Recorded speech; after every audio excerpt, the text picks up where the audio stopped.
some federal funds to work on that. All right, being as is 10 o'clock, we are going to call the morning workshop session to order of the Klickitat County Board of County Commissioners. Up first is our Public Works Road Department update. Gordy, take us away. All right, we have a bid opening today at 1:30, and that's for our liquid asphalt. We'll see how that shakes out. I'm sure we might be the low bidder. Yeah, I'm afraid we'll be the low bidder. Because since oil prices have skyrocketed since we started our advertisement, and so we'll see. But I'm sure it's going to be higher than we anticipated, which just means we'll do less work. That's all. So we have one item on the consent agenda, and that's a local agency agreement, and that's for right-of-way, on-call right-of-way acquisition services. And so when we get federal funds, we are not allowed or certified to acquire right-of-way, so that's pretty much what we use this person for. And then we have a pay estimate, Kirby Nagelhout, and that's in the amount of $47,999.69. How much more do you think we have for Kirby? At the first of the year, we had probably 200,000, then we have retainage. So we've been chipping away at it. There's still some left until they finish the work. Let's see, construction side, we're getting ready to start, like I mentioned last week, on both the signs and guidepost project and the Roosevelt grade paving project, which is nearly complete. Both of those are nearly complete. And then Courtney Road, which is just getting started. So, and we'll get started after the first of the month, next month. Klickitat Path, we're still moving ahead on that and plan to construct that this summer. Courthouse parking lots, that project is still being developed for advertisement this spring, so we can construct it this summer. And we have a small works guardrail project to repair all the damaged guardrail. We're actually looking at some training that may give us the ability to make those repairs to those guardrail ends and not have to contract this out every year. So that's available. We talked about the bridge call for projects. We got a list from our structural consultant on that bundled project group I talked about last week. So we'll be reviewing that list and seeing if there's a group of projects that make sense to ask for dollars for as well. Let's see, on the maintenance side, our crews are started filling the hole yesterday, and we'll hopefully get back to complete that this week. That's our plan. We'll see how that works out. The East End crew is also sweeping sand off the roads and grading as well. West End crews sweeping sand, grading roads, and they're hauling base course on both Sanborn and Sleepy Hollow Road. We're doing Sleepy Hollow. I do have a question on for the West End road crews. I had a call from a citizen, and when you guys went up through Carr Road, and it looked like it needed to been done for years, you guys, I guess, filled in the irrigation ditch with debris, and were you guys planning on coming back through and cleaning that out? Because that's like the actual irrigation company's ditch. Because I know, like when you did, Northwestern Lake Hill, you guys came in with a backhoe and threw everything in the back of the truck and pulled it off. So yeah, I don't know. This is new to us, so we have to look into it. Yeah, I just figured you guys would rush. I didn't know if you do try to do it the same day, or like with a bunch of that stuff, you try to fit it in, bring in an excavator. We try not to put it in the irrigation system. That would be our first goal. Yeah, I'll check into that. Okay. In going through there, it's kind of like their tailwater, so I think it just looks like a little creek stream. Right. But we're usually pretty careful there, but I'll check into it because we don't have much right of way on Carr Road. Matter of fact, we have very little right of way on Carr Road. Yeah.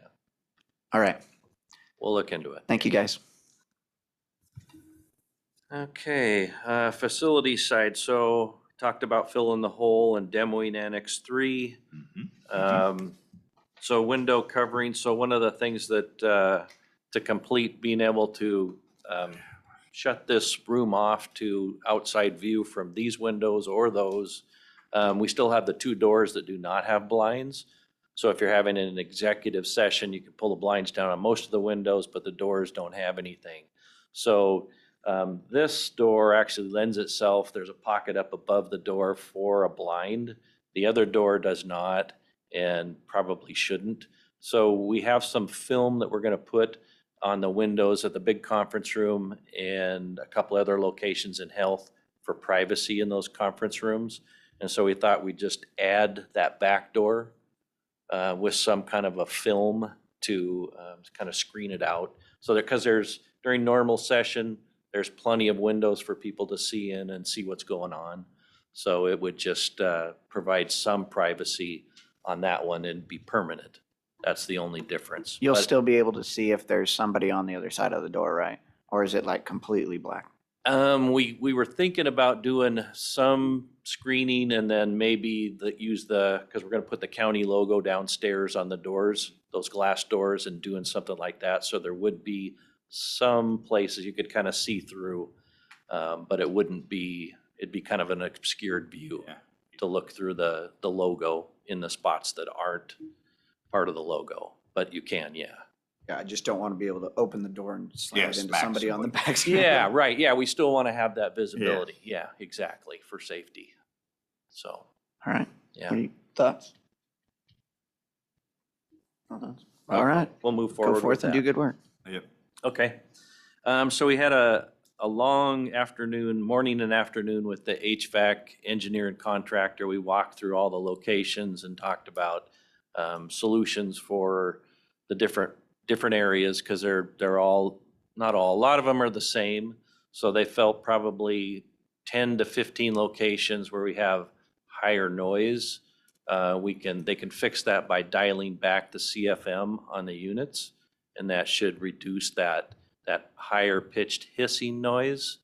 What that means, we'll still get the required airflow, but what it means in the startup, so in the morning after the system's dialed down for the evening, it'll take longer to ramp up and get it up to the temperature. That's all it means. So, and then you'll have less noise in the rooms. What are the temperature ratings on from high to low on our thermostats? 70, 74, what's that? Do you know what the range is there? Yeah, so I think I heard them say 68. They weren't sure if it was 68 or 70. And so you have 2 degrees up and 2 degrees down from that set point. Mhm. And that's your night, so you just drop it 2 degrees. Yeah, that's all yeah. So if you go up, you can Go up increase. to 2. Cause Yeah. ours in our office is at the bottom. And it's like this morning, I'm hot as can be in there, so I've got the window propped open, but in the summer, window propped open ain't gonna work out well. Yeah, that's, Kinda curious if cutting back the CFS is gonna affect how cold we can get the place in the summer. your temperature will still be, that's part of the cycle. We don't know, how the building will function in the summer with all the people. I don't, there may be some more adjustments that we have to do after we go through that season as well. Because we have on the southern side of the building, there's a lot of solar gain that occurs. So yeah, we could have some issues. Little I think. greenhouse effect in there. Yeah. And, everybody, I have people that would like it colder and hotter already in my office. And that's just an ongoing challenge that we'll face. But thank goodness we do have windows that open, but in the summer that won't really help you. So we'll cross that bridge when we get there. Yep, no, I was just kinda curious what that range was. So. Yeah, 2 degrees is the amount of adjustment that you And get. it's either 70 or 72, you said, is the middle? It's either 68 or 70 is the set point. I'll let you know for sure. Okay, all right, so there's a few other areas that the equipment is making a lot of noise, and so the engineer was sure that that's not supposed to sound like that in those 2 areas, that we do have another kind of sound coming out of the units. So those are gonna get the manufacturer to look at it, and the equipment in those locations may need to be replaced. And then there's a few areas, I think there's 2. One up in the Mount Hood room, it's the conference room basically straight up above that set of windows right outside the door here, that we're getting some the low vibration, the rumbling, that's from the equipment on the roof. And we have a light structure, a timber structure is considered a light structure, so it doesn't dampen those vibrations very well as a reinforced concrete that's just massive, and stuff doesn't transmit through that structure as well. So they'll look at the equipment on the roof and see if we can provide more shock absorbers to dampen that vibration that's transmitting through the building. And there's one area where the exhaust for the building comes through. That's right above the office. This is on the 3rd floor. The main one of the main DOAS units is on the other side of the room. There's a unit that hangs from the diaphragm on the floor, and then one right outside the door. So they get noise and vibration, yes. And so that's probably the office that's going to have the most challenges, and we may reduce it down, but we may not eliminate it totally. So we'll chip away at it. But fortunately, that's the only location like that. Everything else seems fixable without too much work. So, but I just wanted to let you know, because we'll provide some relief here in a couple weeks. As soon as we get the heating guy back out here to adjust those units, the 10 to 15, that will drastically fix a lot of the issues. So, okay, radio sites. We went up to Sadis last week, muddy as can be up there. So I'm still trying to it's going to be a challenge getting a geotech up there until it dries out some, but I'm going to try to get them up there as soon as we can, so we can get a geotech so we can refine our estimate a little bit better. I'll be honest, right now our estimate's sitting about 1.5 to do the whole site. That's today's costs. That's just kind of the baseline, but there'll be some savings. We met with PUD. They also came up. So we had quite a few people up there, and yes, we have now cemented our transformer in place.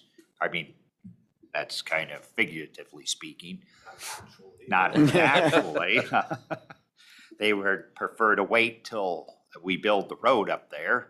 And I said, as long as we have the thing, I'd feel more comfortable if we could actually take it. I could touch it, hold on to it. And hide it in our closet for a while. But they assured me there's still transformers available.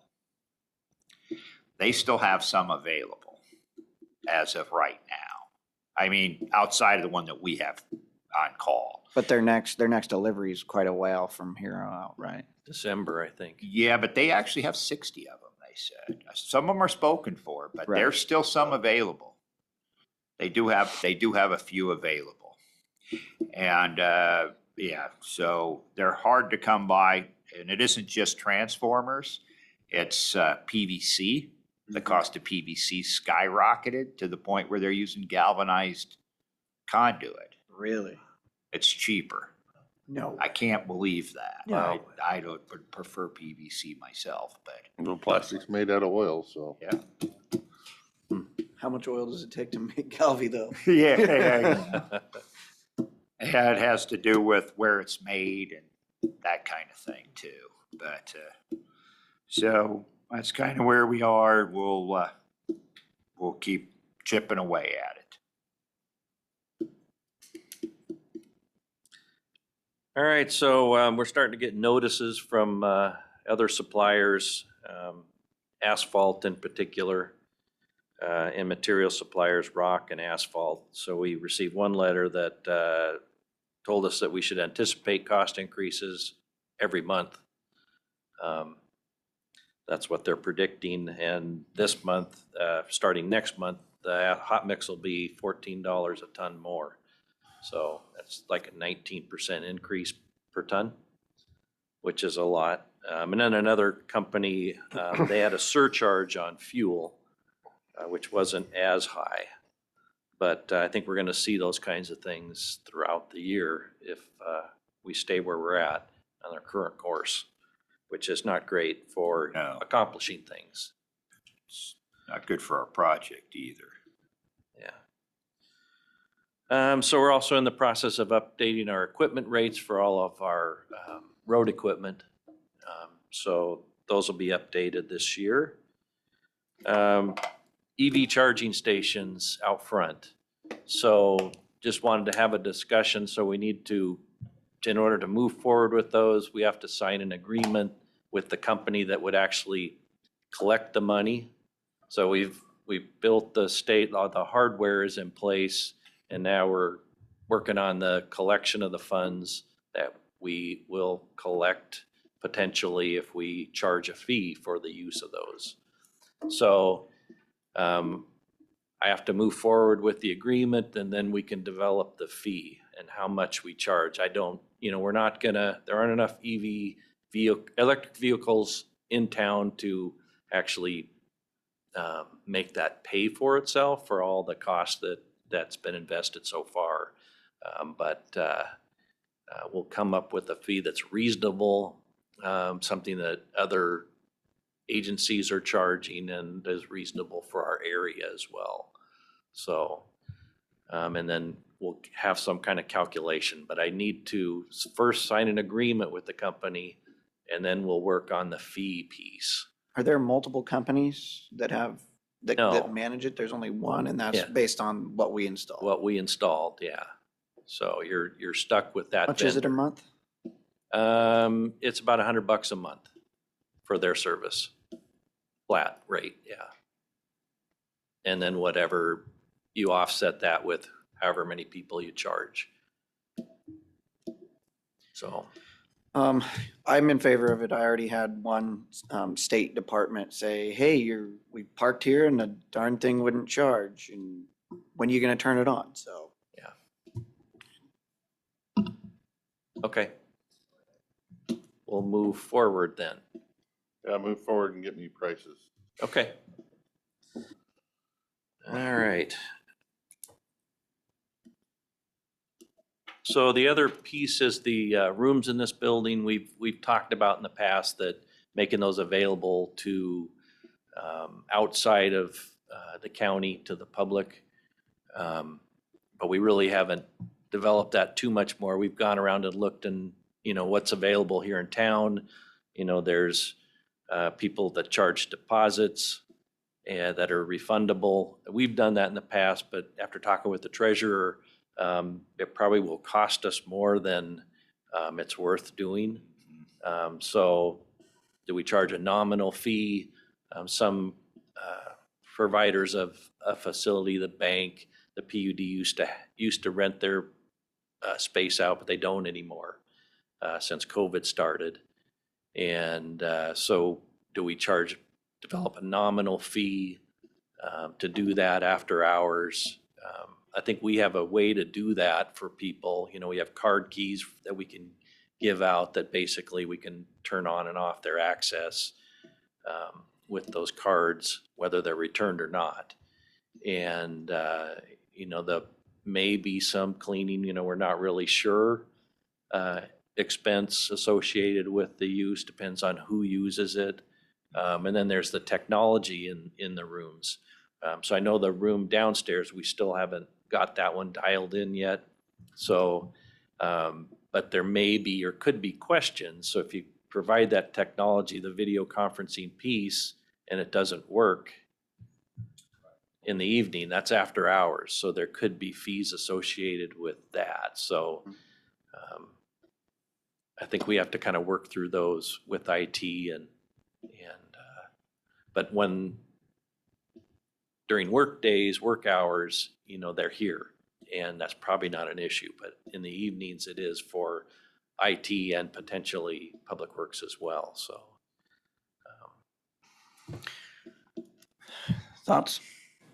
I would say just generally speaking, that, you know, when that was one of the things that we talked about when we were constructing this building was, I don't know that we really were alluding to the conference rooms upstairs, those, but definitely the big Yeah. meeting space downstairs. That was one of the things that we kind of alluded to the community, that that would become available for community to use Mhm. after hours. And, you know, I don't think we made any commitment one way or the other, a nominal fee or something, because that doesn't seem unreasonable Right. as far as, you know, something, because other people Yeah. did that and do Was that. there talk of what kind of community? Does it need to be a group or organization, or could somebody rent it for a birthday party?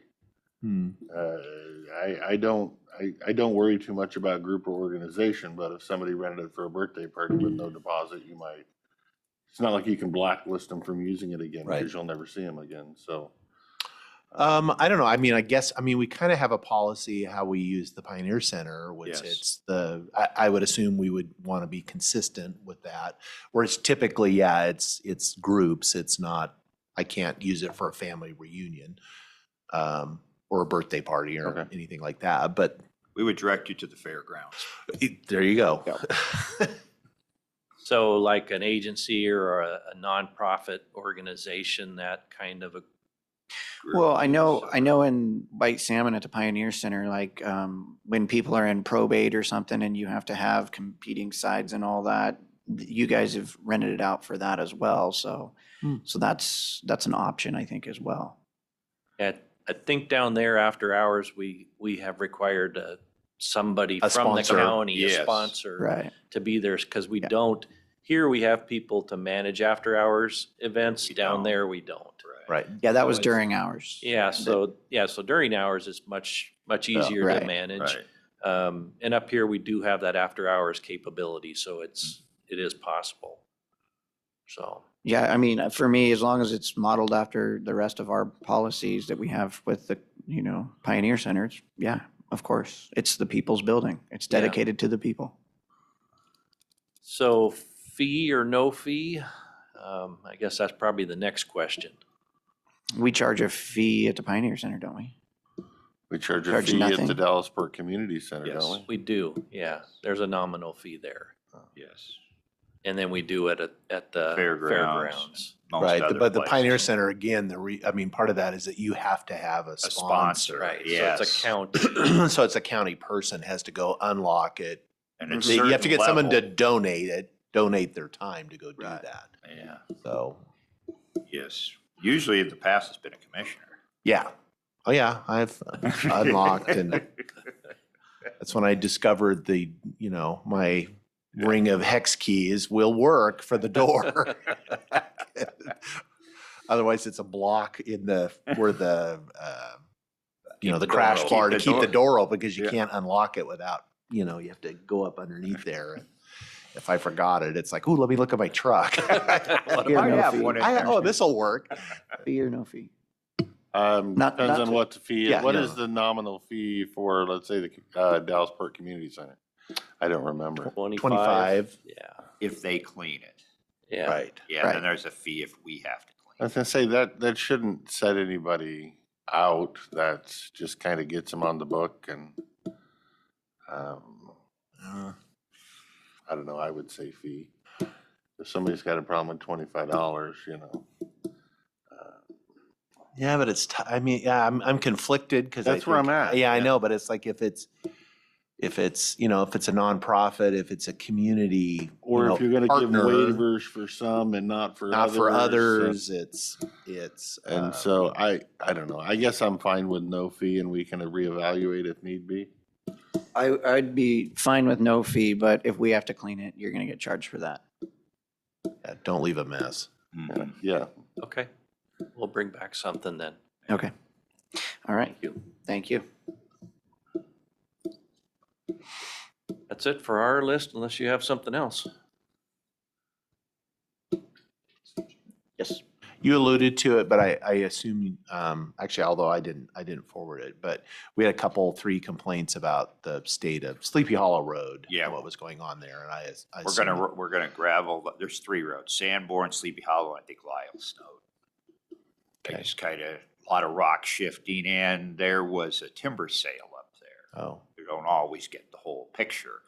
And there was a private timber sale up there that did a little bit of damage to our roads. So, I mean, they can use the roads, it's just typical, so we'll just put some rock on the right. CBO. Well, I was curious, you know, how much of it, you know, it's March. Right, It's always, this is typically when we get complaints Yes. of this nature, it's right about now, Mhm. as far as, you know, when the frost is coming, although I don't know that we even had frost this much. year, Not but not much. much. But it's always like, you know, yes, the potholes and the mud and stuff, I'm very sympathetic, but sometimes it's just be a little patient. It's hard for us to do anything with those roads during this window of time, because things are wet, but I'm glad we're doing what we can. yeah, we explained that to them, because we'll actually do more damage trying to gravel it Right. now with loaded trucks. Right.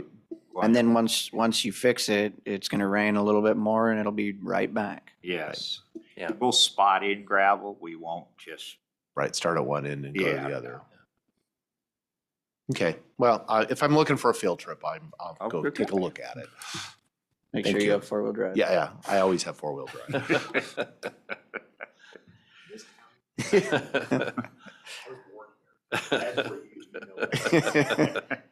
I thought about going up Stotts just to see if I could.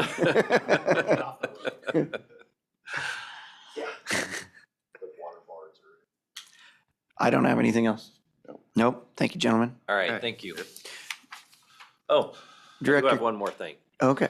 So on the parking lot, I did get a call from constituent Matt Childs asking about another access into the parking lot where we're asking for a vacation of the road. And I don't know if you still have your Mhm. sheets that look like this. I'll just have one copy where I've drawn it all out. So Court Street, Allen Street, Grant, where we're gonna vacate.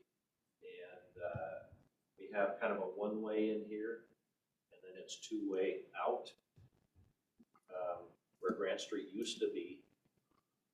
And they're asking for this for the church, that they have another access here, but I don't, For the, so they'd be going the wrong way on the one-way or well, yeah, what? we'd be dumping them into that wrong way on the one way if they continue to go through. So I'm really not excited about doing something like this. When we had construction, we tried to do one ways because we had a narrow road there. Mhm. And I remember being out there pointing at the one-way sign and somebody just blowing right by me. So people, I think, would continue to use that as a cut through, and I don't think we've accomplished Is there what a we were wanting to. pro and a con this late in the game?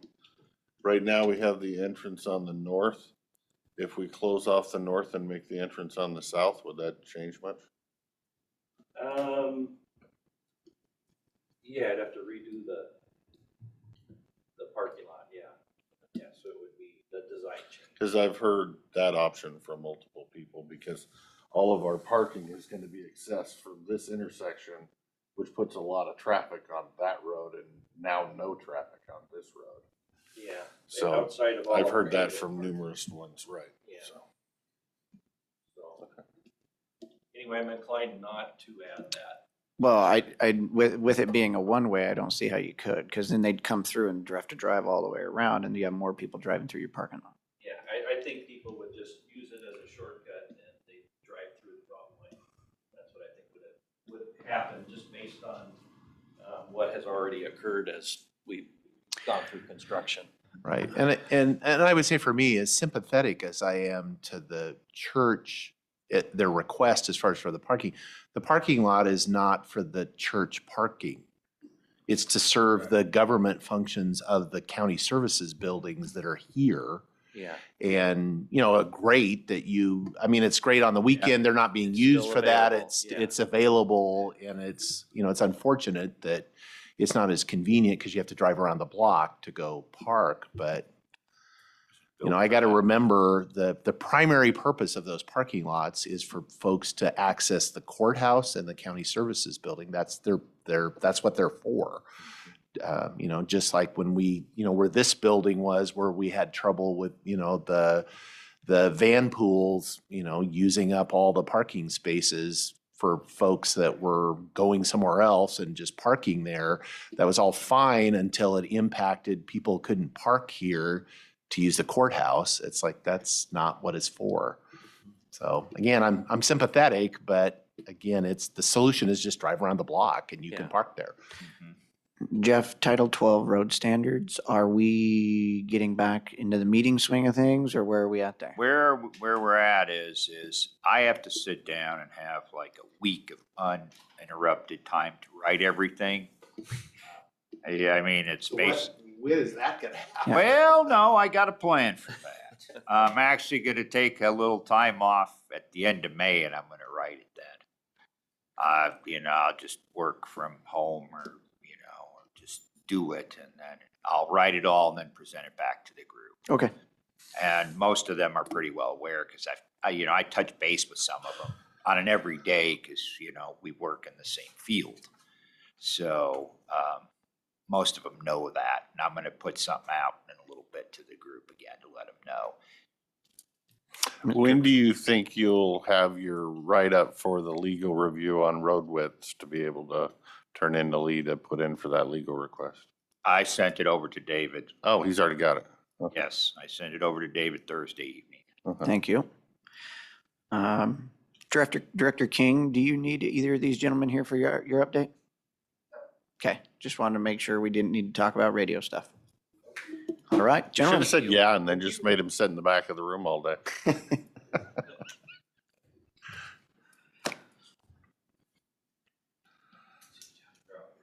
So do you still have Matt Child's road thing that he sent the commissioners a while back? I'll get it to you offline.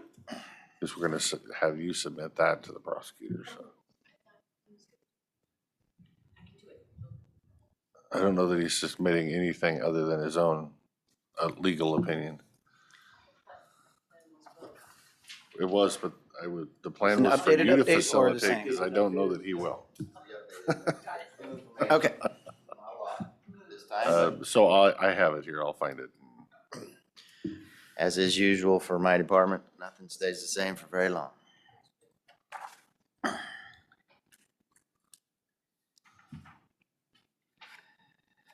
Good morning. Good morning. So, like most of the time when I get to start out with the public safety radio system and say that it is performing and functioning normally or mostly normally. Can't do that right now. The microwave interference that we've been experiencing for a while now has continued and has at some times gotten worse. Both our tier 1 and our tier 3 radio system support technicians and engineers are working on that diligently and troubleshooting. It's a complex problem because there are multiple radio frequencies being transmitted. They're coming together in an intermod situation to produce this interference, and it is affecting the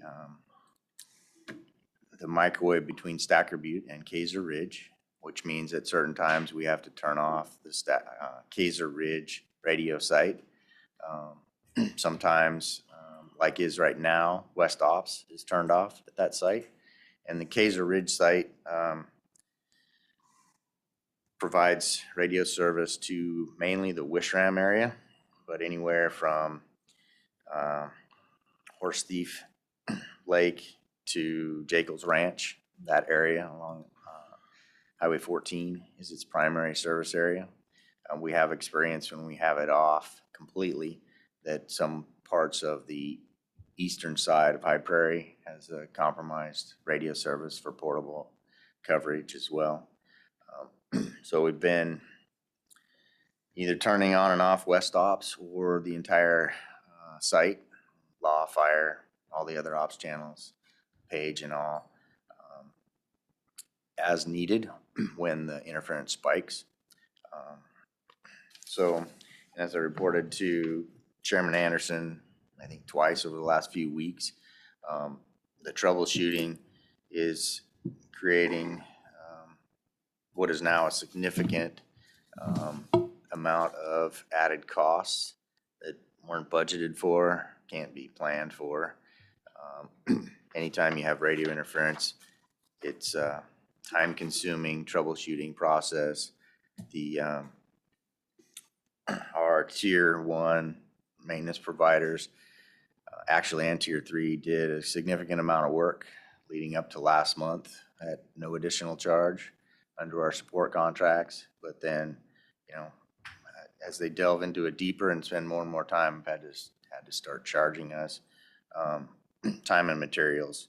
Right now, I'm estimating that we're in the neighborhood of $17,000 to $18,000 to troubleshoot and try and resolve this issue. We're working with the local FM radio broadcasters, which it seems as though that's the issue. We've had one broadcaster that was supposed to be doing some filtering, which is industry standard, as well as an obligation in their contract to have filtering on their transmitters and antenna systems on the way out. At the buildings, because they're tenants in sites up there, and their lease agreements for those sites with the owners say, you're supposed to have your stuff filtered. It wasn't. One of those folks, instead of filtering their equipment, they just pulled it all out and moved it to another location that now we have to find again because it is still causing the same problem. They just moved buildings. Is there So a I'm getting- legal remedy to have them billed So- for our fees? Did That did is the still to interference be- go away when they turned it off? To a degree. Like I said, it's more than just one of those transmitters as far as what I'm being told.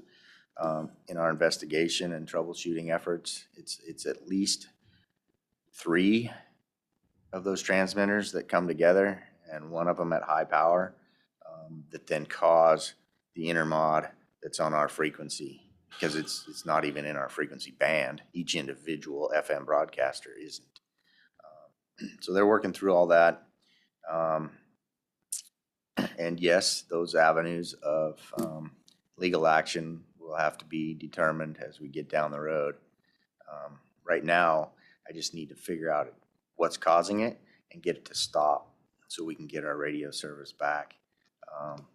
And our tier 3 engineer has contacted the Broadcast Association out of Portland to try and coordinate some of these efforts. We're drafting a letter for the FCC. The FCC, even though, they are technically the enforcers, they have no enforcement capability. So we have to do that function, tell them who's doing what, and then file an official complaint with those. So until we get to that level, at some point, until we, get to a place that we can say, these are the people that are causing the interference, it wouldn't do us any good to complain to the FCC.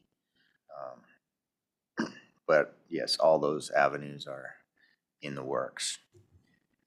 So how did this, it seems like it's continued to get worse and worse over time. Yep, and it comes and goes. There's some, it's always there, but the severity of it fluctuates. And so did anybody make any changes up there that made the, Not that they're admitting to.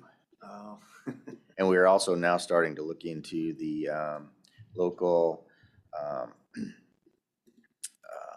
internet providers, so wireless internet at the Stacker Butte site, which I do know because we had to go rescue the lady and her employee and her dog off of Stacker Butte a couple months ago. Drove up there in a 2-wheel drive dually truck to try and fix some stuff in the snow and got stuck and couldn't get out. So we're gonna reach out to the owner of that service as well, and see if possibly something they did created this intermod situation. Because it has been proven not to be just one transmission, it's multiples. that are mixing to cause the issue. So that's where we are there after a considerable amount of time and energy and again, money. And when it comes time, I'll provide a full report and a supplemental request if it is needed. But for now, the effect to the radio system users, law enforcement, fire, and EMS has been minimal, aside from the annoyance of having key-ups and static on the radio. This week and last week, there was radio traffic missed by the dispatchers when there was an excessive amount of interference. So at that point, I made it clear to our support personnel, we need to escalate this and spend whatever the time and energy it takes to get this figured out before we miss some public safety radio traffic that endangers the public or one of our responders on a call.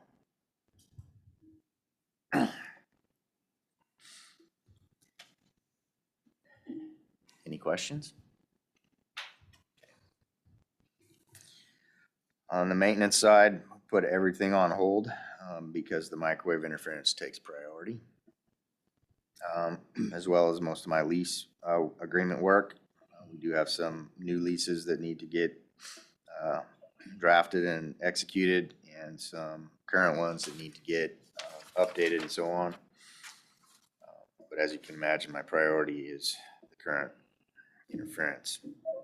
The project, as you got an update from Public Works. I also received a letter of intent from the PUD, making it official that they are going to, according to our existing agreement, which drafted and we executed back in 2018, so that we would provide them microwave connectivity for their system as it existed, and our sharing of certain sites and their co-location with us at other sites. We wrapped all that into one agreement, so they pay for our microwave service and their leases at certain sites with us. They want to update that as well, but they also have indicated that they want the option to be co-located at the Sadis Pass site. And according to that agreement, then they have to commit to providing the power service installation. So the letter indicates that they want to co-locate with us in the future, or at least have that option, and that they're going to pay for the power installation at Sadis at an estimated cost of $15,000. So I was glad to get that in an official letter from their new engineering supervisor last week. And I think that will further secure a transformer. I mean, if they're putting it all in on their dime, they're going to save one for themselves, right? So, and it's good that they will, be there with us and have the increase in their radio system coverage, as well as have, that as a priority for power restoration, when it goes out to that location. I have an off-topic question, kind of. Do you remember the budgeted amount that we did for Sadis this year? Was it 1.6, correct? The Sadis Pass radio site budget? Yeah, that we set aside for the board this year. Yeah, it was like 1.3, I believe, in the, Total, I think Public Works. total funded set aside, because we had 400 last year, and then 1.2 this year. There was, that would be a question for Jeff Hunter more precisely. My memory is that they budgeted it for $1.3 million in last year, and then this year, because of the 3% reduction, it was dropped $300,000 to $1 million. That was just the last time I looked at the 306 fund budget. Jeff Hunter would be the one. I'll look at lunch and see, but because he came back with the 1.5, and I really think we have 1.6 set aside, so that's why I was questioning that. Mr. Christopher, Yes, Yeah, this is Randy Heinzen. I was just looking at the approved budget on the 306, and that is at 1.6. perfect, thank you. You're welcome. Thank you, Randy. So under budget as of now. Jinxed it? Yeah. But that, like I said, PUD wants to co-locate there, and under that existing agreement, that's at least a $15,000 savings, so. Yeah. We'll take all the good news we can get. Yeah. And I continue to provide project updates to Fire District 7 and 5. Fire District 7 Commissioner replied the other day to myself and Jeff Hunter thanking us for the updates as well as all the work on that site because they want to see that done as soon as possible. And they appreciate the priority to have better radio service in that area. 911 call taking, public safety radio dispatching. Call volume report is still not available due to the pending phone system update, which I'll get to more in a minute. Staffing, the emergency staffing condition was officially rescinded by myself week before last, I believe. However, our staffing remains critical. Effectively, we're down 3 communications officers in our schedule. 1 is still in training. 2 dropped out of training, are no longer employed. We had 1 planned medical leave for a week and a half, and then a spontaneous medical leave last week, all of which is causing additional shift overtime for the comms officers, as well as multiple shifts for the chief of operations. And last week there was multiple night shifts. So his ability to get his admin duties has been significantly altered. We are currently advertising for 2 open positions that started last week. As I mentioned before, we have 1 comms officer that's in her 4th month of training, and she's doing very well. And as we have the first review for the 2 full-time positions, we'll also be looking at our part-time, our casual position, which has been open for months, and try to fill that at the same time. If things stay as they are, we have 4 trainers now instead of just 3, which allows us to train multiple people easier. Before, when we had 3 people in training and 3 trainers, that means those 3 trainers are training all the time, every shift. That's not an extra shift. And that wears them out in a hurry. So now we'll have some flexibility to give people a break from not only doing the job, but doing the job and training someone at the same time. Any questions? Under operations and training, like I said before, the 911 phone system update project, once again, unfortunately got delayed. When they got in the middle of doing that update, in the middle of the early hours of the morning, they discovered that one of the server drivers had malfunctioned. They couldn't force it to take the update. So we have to replace that drive in the server. And as you know, availability of all those things. So we've been waiting a few weeks already, and there's no reschedule for that update until we have that new drive, which is why we can't get the data out of the system for the call volumes. And also holding up the text to 911 project until that update is made. The state access system technical audit is in process. However, the chief of operations has canceled part of his vacation because of covering those multiple shifts and not able to complete this audit on time. So we've asked for an extension and hope to have that done and to the state patrol and have that audit meeting on April 6th now instead of tomorrow. We're currently hosting Telecommunicator 1 and Telecommunicator 2 training. Originally, that was designed to get our 3 communications officers in training trained here and avoid the expense of sending them somewhere else. Now there's only 1 on our side. That is a new person in training. However, we've got one of our last trainees is going to be taking that here as well. And then we have a number of people that are coming from other agencies here, and they started that yesterday already, Telecom 1. And that's everything for 911 dispatch. Any questions there? None here. Okay. So the emergency management program,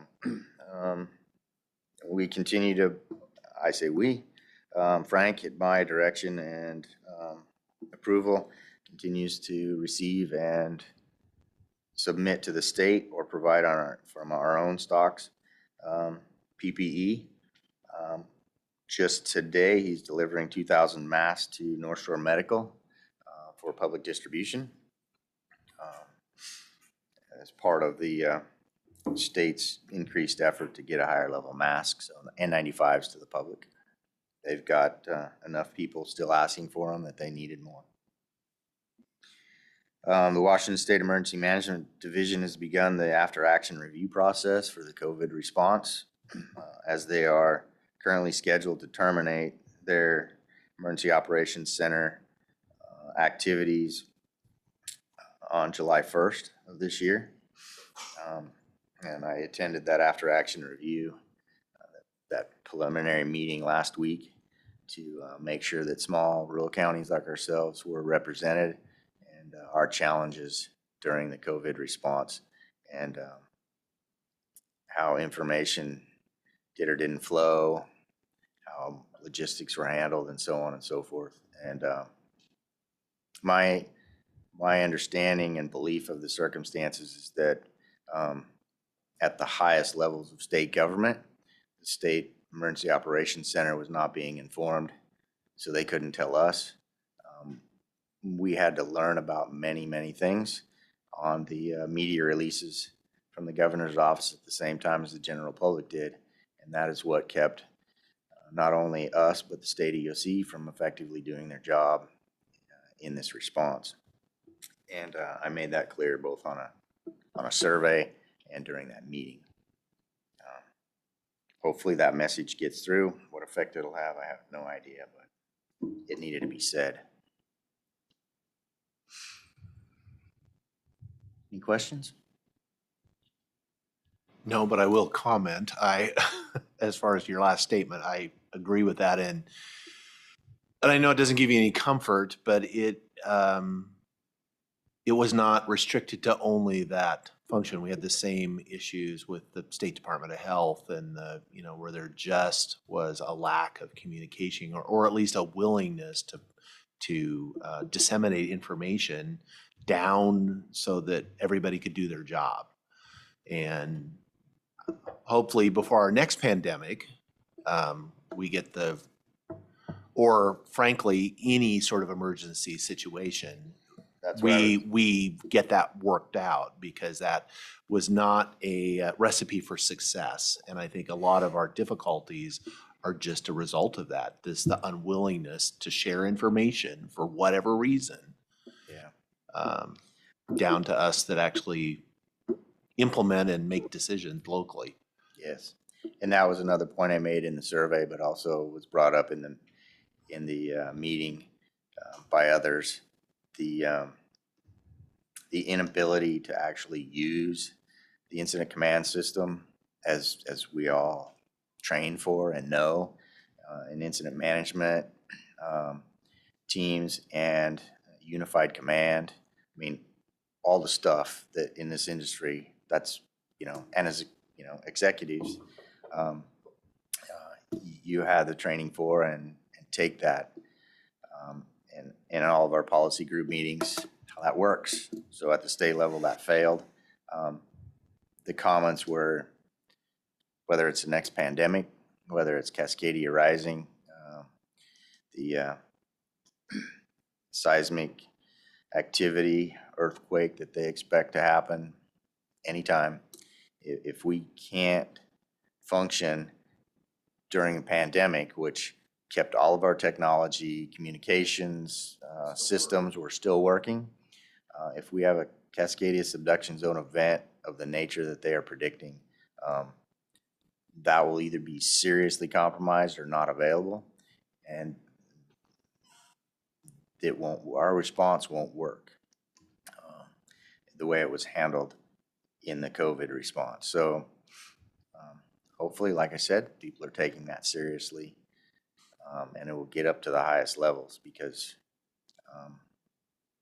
the incident command system is in place for a very good reason, and unified command is the rule in a situation like that. And if they choose not to use it for whatever reason, worst of all, politics, shame on them, because everybody, right down to the last man, woman, and child, will suffer because of it. Catastrophic incident is no time to play games. Moving on, outdoor burn ban for the county, 3 zones. Just began the conversation with the fire chiefs in all 3 districts, or excuse me, in all 15 districts, 3 county burn ban zones, to see what their recommendations will be. So I'll be coming to you with those in the coming weeks. East County, depending on the conditions, like yesterday, it's nice and rainy. We're not thinking about a burn ban, but all the national fire predictions are out there. Those studies are put out monthly. We're reviewing those, and I'll be bringing you my recommendations as soon as I get them from the chiefs. In East County, it can go either 1st of May, middle of May, depends. And in the past several years, and Zone 2 is typically sometime June 1st, June 15th, up to July 1st, depending on the fire conditions on the ground.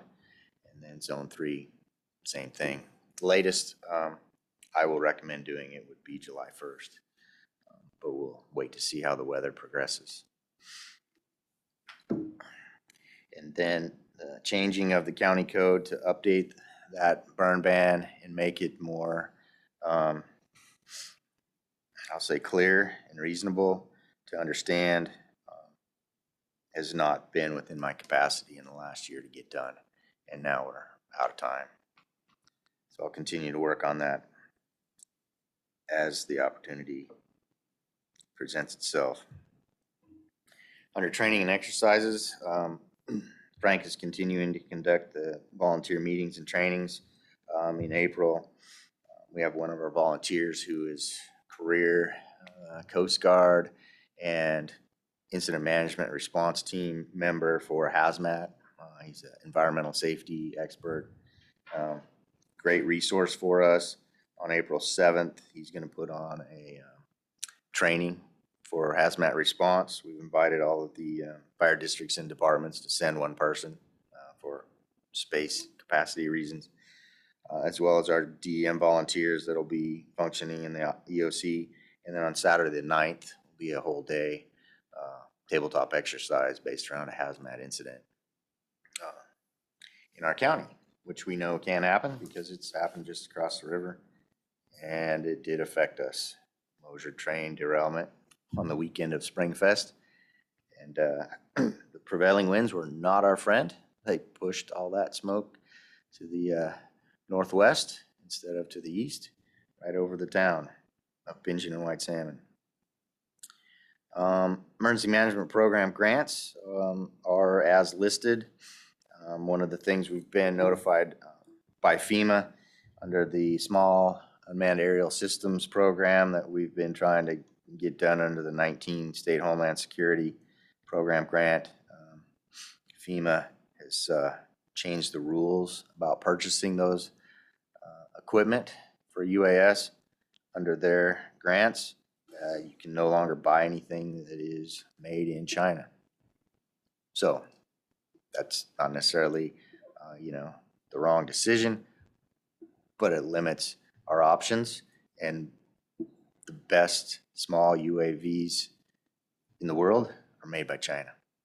So we're going to figure that out and order what we can to make that program a success as we develop it. And I'll just jump down to public education information. This morning, Frank was on the 1300 AM Mid-Columbia Today show and putting out the public information about signing up for the emergency notification system ahead of wildfire season specifically, as we use it the most for evacuations for that purpose. Also promoting the need for volunteers in the emergency management program and providing education on personal preparedness. So that's the end of my report. Questions? No questions here. Excellent. Thank you, sir. Gentlemen.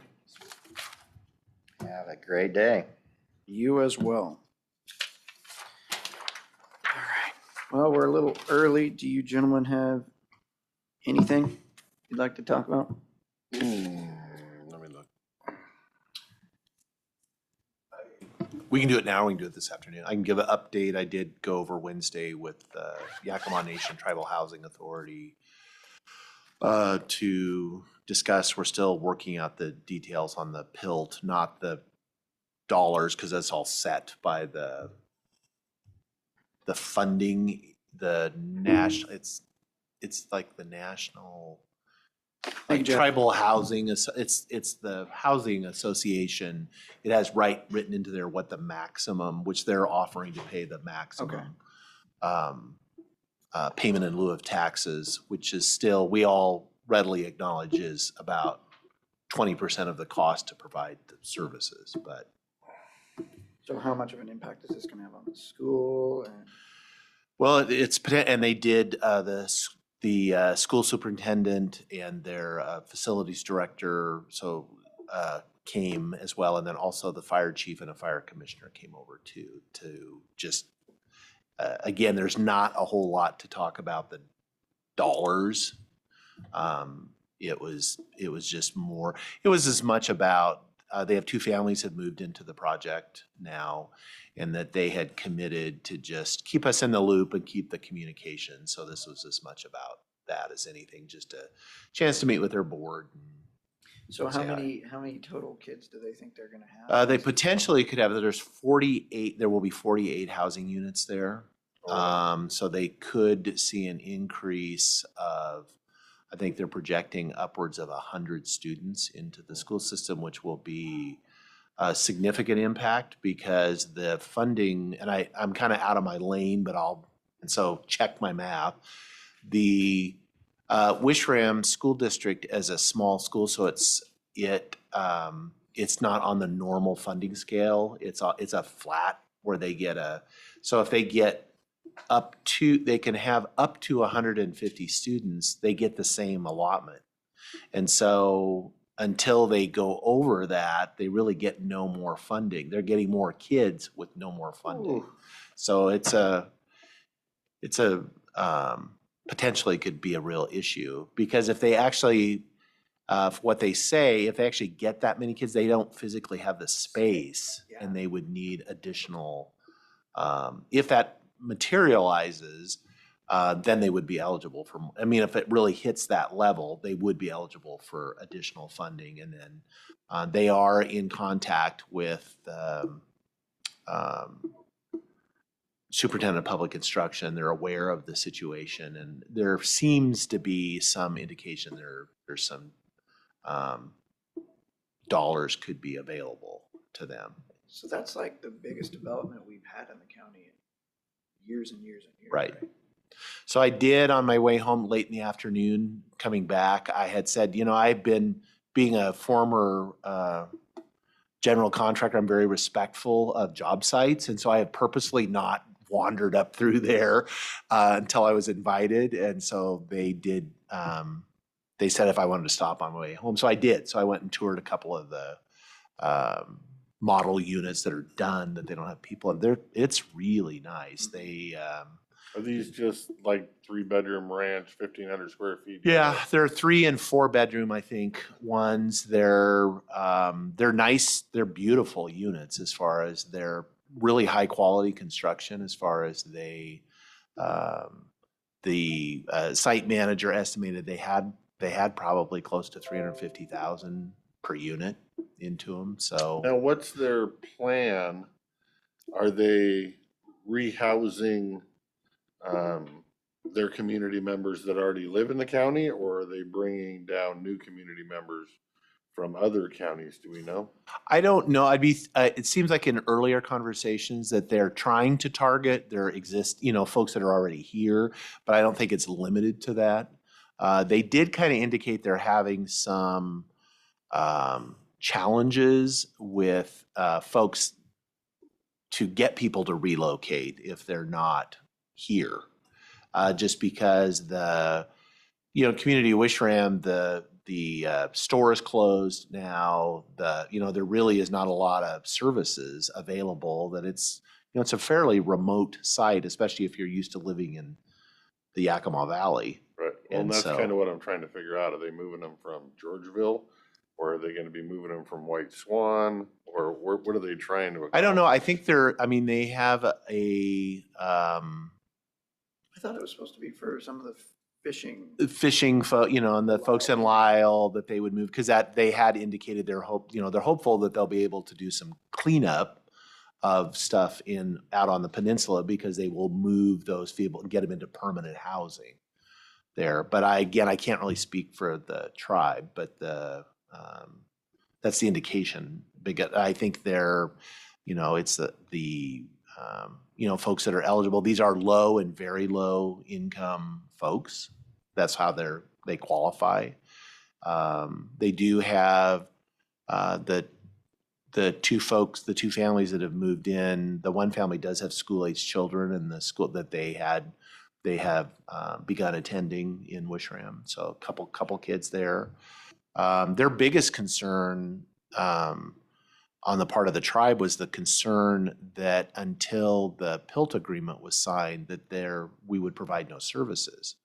And I said, well, whether it's signed or not, we have because it's not a trust property. It's no different than any other housing project. If you called 911, and the fire department was like, of course, we will respond for and so I think kind of took some of the concern from them away, where they were afraid, well, until we get this hammered out, we have no fire protection, we have no law enforcement, we have nothing, and we have people living there now. We may or may not have in our control the option to do those bad things. Right.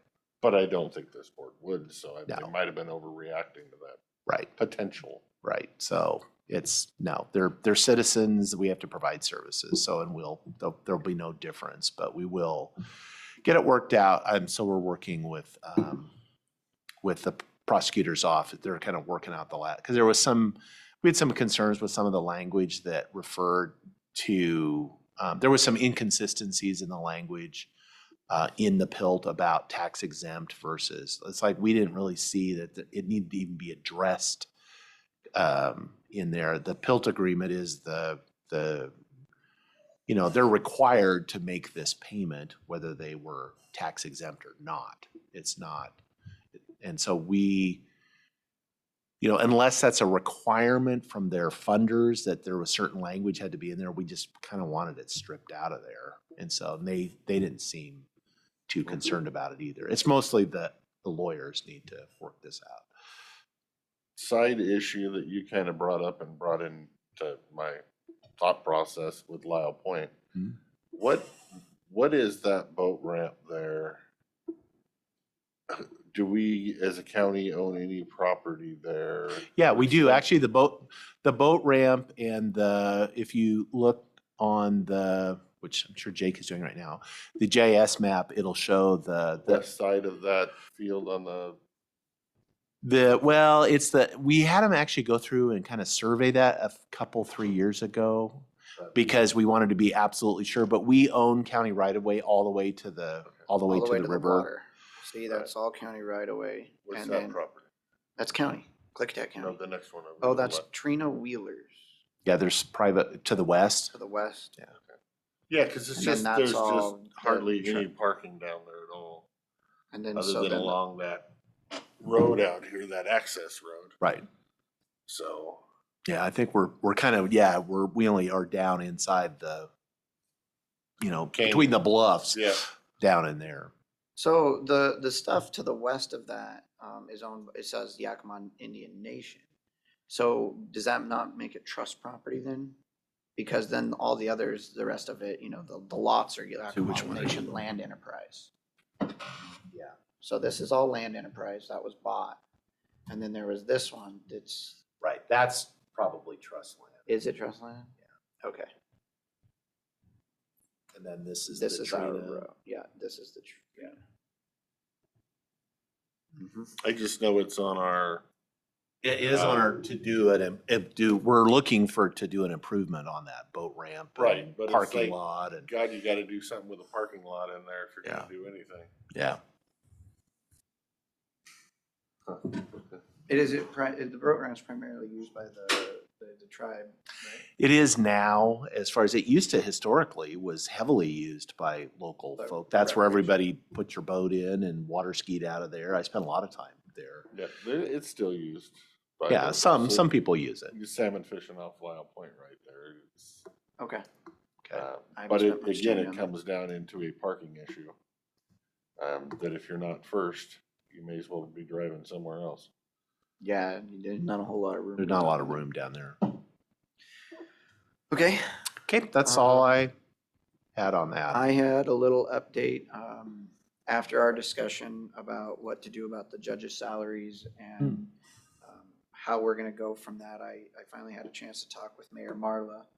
And she would rather enter into the negotiations sooner rather than later, while she still has her staff there. Oh, yeah. I guess, so Pat just took the position as the city administrator, public works director for Goldendale. And that was agreed to last night at the city Okay. council meeting. So I'm not saying anything that's not out there. Okay. But Marla wants to get moving on this as well. She would like to see the numbers of what the actual costs are, so that we can have the discussion. And then I also spoke with Pat, since he's going up to Goldendale, and I still need to talk to Mayor Mike. But so far, everybody recognizes and realizes that it's gotta be more fair. Okay. You have anything? No? Okay. All If, right. if not, if you're ready, Mr. Chairman. Yes, sir. I would make a motion for, to recess the meeting for the lunch break. We'll be back at 1:00. I will There- second the motion. There's a motion and a second to recess until 1 PM. All those in favor signify by saying aye. Aye. Aye. Motion carries. See you all soon.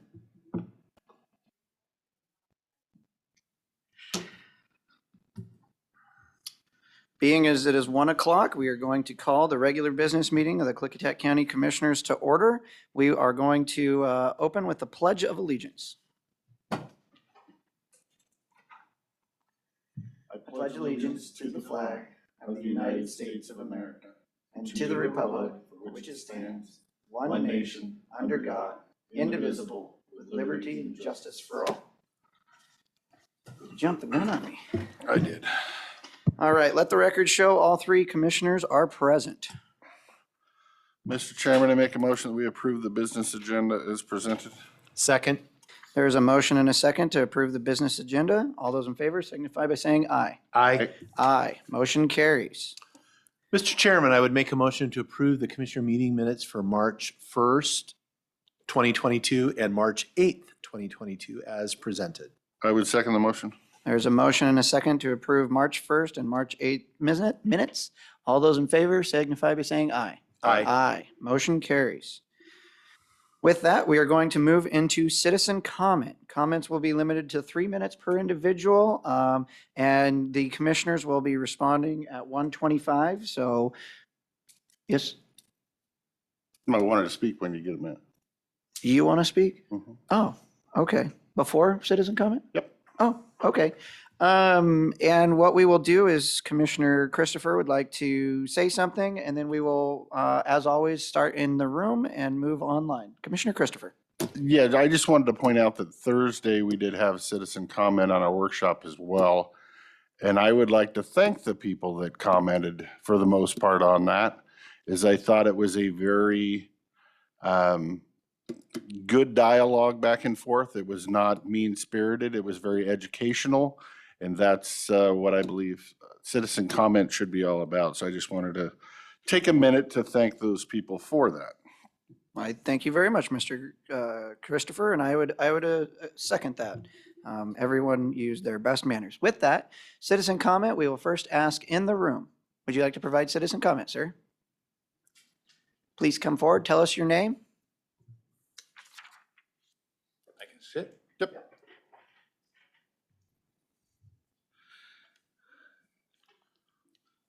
I'm Brooks Hurd, and we've farmed right at the corner of Stoller Road in Sunnyside in Trout Lake since 1998. And as it turns out, and you might want to remember this, it's a 5-acre piece in the middle of a 20-acre zone. And we bought it because, back in 98, because frankly, I felt it would be, a real valuable property. And Commissioner Saller's been there. I'm not sure Commissioner Henderson has, but nonetheless, I find myself in a bitter, no-fault divorce, not unexpected. But in the process of finding that out, I found out that my now estranged spouse had failed to understand the county's ag permitting requirements. And on the first call to the assessor's office, I was able to determine that our property had in fact been eligible for ag exemption 4 out of 5 acres since 1998, and that she simply didn't understand and didn't pursue it. For last year alone, it was $1,300. I've gotten the material from, this will probably be part of an equity settlement. I've gotten material from Billy Barr and from the treasurer's office. I can track it to the penny back to 2008. After that, it's a little bit of an estimate. On top of that, Commissioner Christopher, you don't know me, but I've been serving this county for a long time. You have the water right from Condit Dam, from Northwestern Lake, because I took action, drove over here on my own and said, this is what you can save out of that. Commissioner Struck actually remembered that, and when you settled with Pacificor, he gave me a phone call. When Dan Haller moved from ecology to Aspect Consulting, I called him within the hour, and I would like to have just a little bit more time. I know I'm out here, but I called him within the hour, and I set up exactly how white salmon's water right issues were solved. I did the strategic thinking. Everyone else got paid. If there's anybody in this county that the county owes, it's me. Now, what am I here for? I'm here to say I have the right to rant. There are 3 of you up there, and you're facing a lawsuit. There need to be 5 that will solve your redistricting problems. It will make your jobs enormously easier because it doesn't mean one party has to go out to risk because you've got a quorum. 2 people can go out. 2 knot-headed politicians are better listeners than 1. And when they come back and report to the other 3, their 3 are better than 2. You will get better decisions. Hire a manager. She's very capable. You're wasting your time signing road contracts. That's what I've got to say. Thank you, Mr. Hurd, and I would like to say thank you for all of the time and effort you put in on the Klickitat County Water Conservancy Board. You are a founding member, and you put and donated hundreds, if not thousands of hours of your time to Klickitat County. Thank you. I gotta go. I was gonna make you guys laugh. Dang it, I didn't. Come on, we can laugh here. Everything is gonna be okay. You got me thinking about the Charter County thing with 5 people, so I'll see what that is. The thing is it's gonna mean you're gonna have a more diverse board. You might actually have There one of them might damn be- Democrats Right, on there. well, there might be population restrictions, so I have to look. Thank you, Mr. Hurd. Thank you. And now we are going to go online for someone who would like to provide public comment to the Board of County Commissioners. *6, unmute your phone or unmute your Zoom, raise your hand, turn on your video, do something. I know Brooks is a difficult one to follow. Nothing. Huh. I didn't know he was that difficult to follow. Everybody's happy this week. We will go back, huh? Oh, I thought you saw one. Back into the room. Public comment. Yeah, Come forward. okay. Talk to us. Tell us everything. Well, I'm not gonna tell you everything. That'd be In a lot. polite and That'd be a respectful manner, lot. please. Susan Kelsey Goldendale.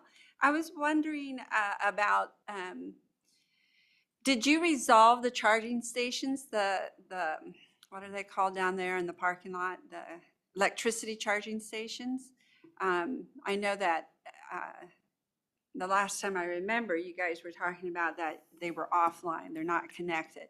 And so if that is still the case, I was wondering if those spaces could be used until they're connected by maybe hooding them, like, you know, putting something over them, just so that those spaces could be utilized by people until at a time you're going to connect them. That's what I have to say. That is a wonderful idea. Put a hood over it. No, change them to 30-minute parking.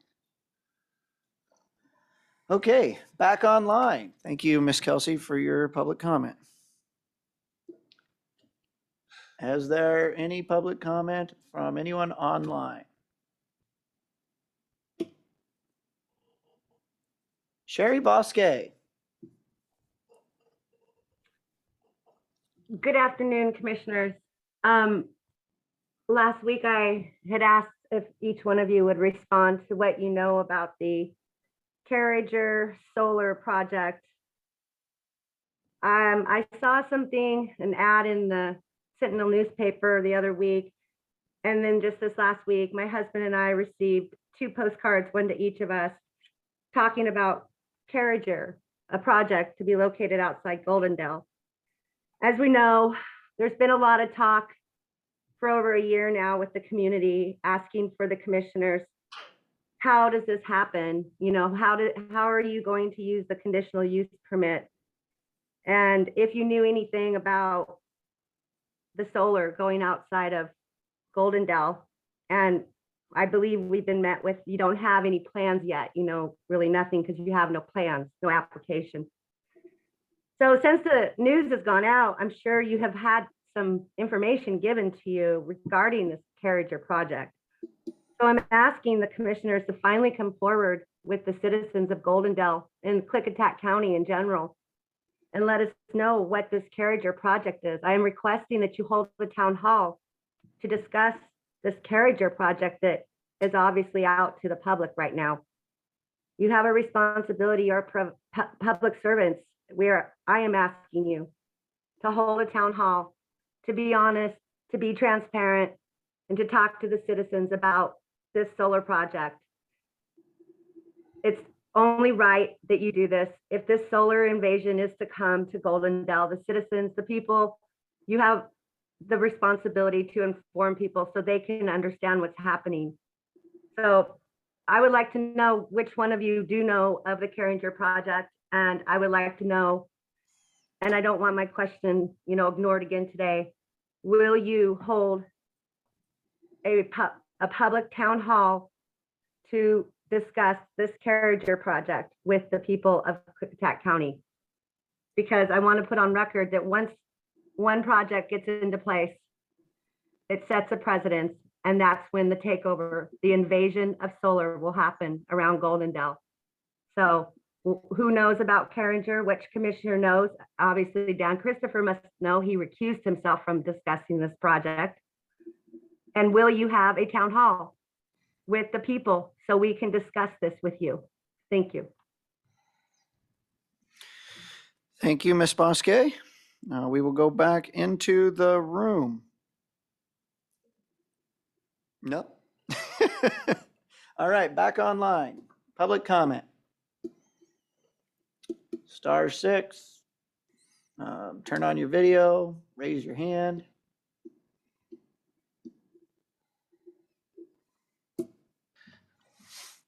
If not, I'm going to sign some of those permits that he was telling us we didn't have time to do. We don't have any. Huh? I did quickly look up the Charter County deal. In order to have 5 commissioners, it's 300,000 population or greater. Yeah. I knew there was a number there. I just couldn't remember the number size. All right. Anybody? We will leave it open and get our attention. Until then, I'm going to go through my timesheets.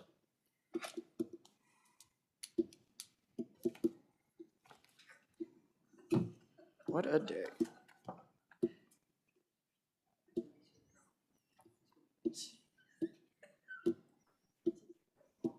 Would the commissioners please answer the questions?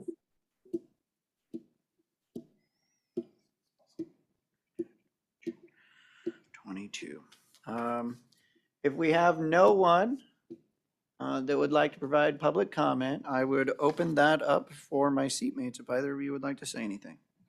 Or if you want to wait till 1:25, you can. Oh, 7211, public comment.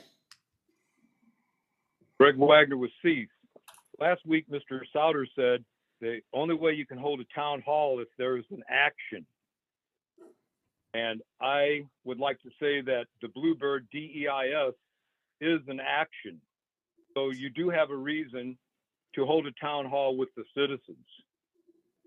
So I'd like to know, when would you like to have your town hall? May 4th, we had 2 public hearings for the solar moratorium with citizens from Goldendale. Those in favor were the minority as far as wanting to have solar. The majority wanted to have a moratorium. Not one person got out of line. Nobody said anything to anybody. It was a very well-behaved crowd. So there's no excuse that the citizens of Goldendale will act bad at a town hall. And it's rather insulting for your commissioner to even imply that. So there is an action against the county, that is Bluebird, and then a reason to have a town hall. There's no reason not to. You said if there was an action, we'll have a town hall. So let's have you schedule one. Thank you very much. Thank you, Mr. Wagner. And I totally forgot to start. All right. Is there anybody else interested in providing public comment?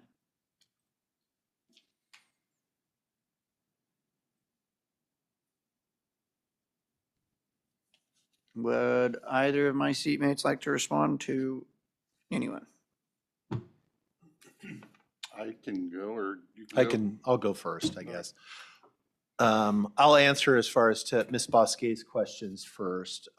Ms. Bosquet, as far as, again, the information, I probably have the same information. I also received the postcard on the Carringer Solar potential project in Klickitat County. That is basically the extent of any specific information I have on that.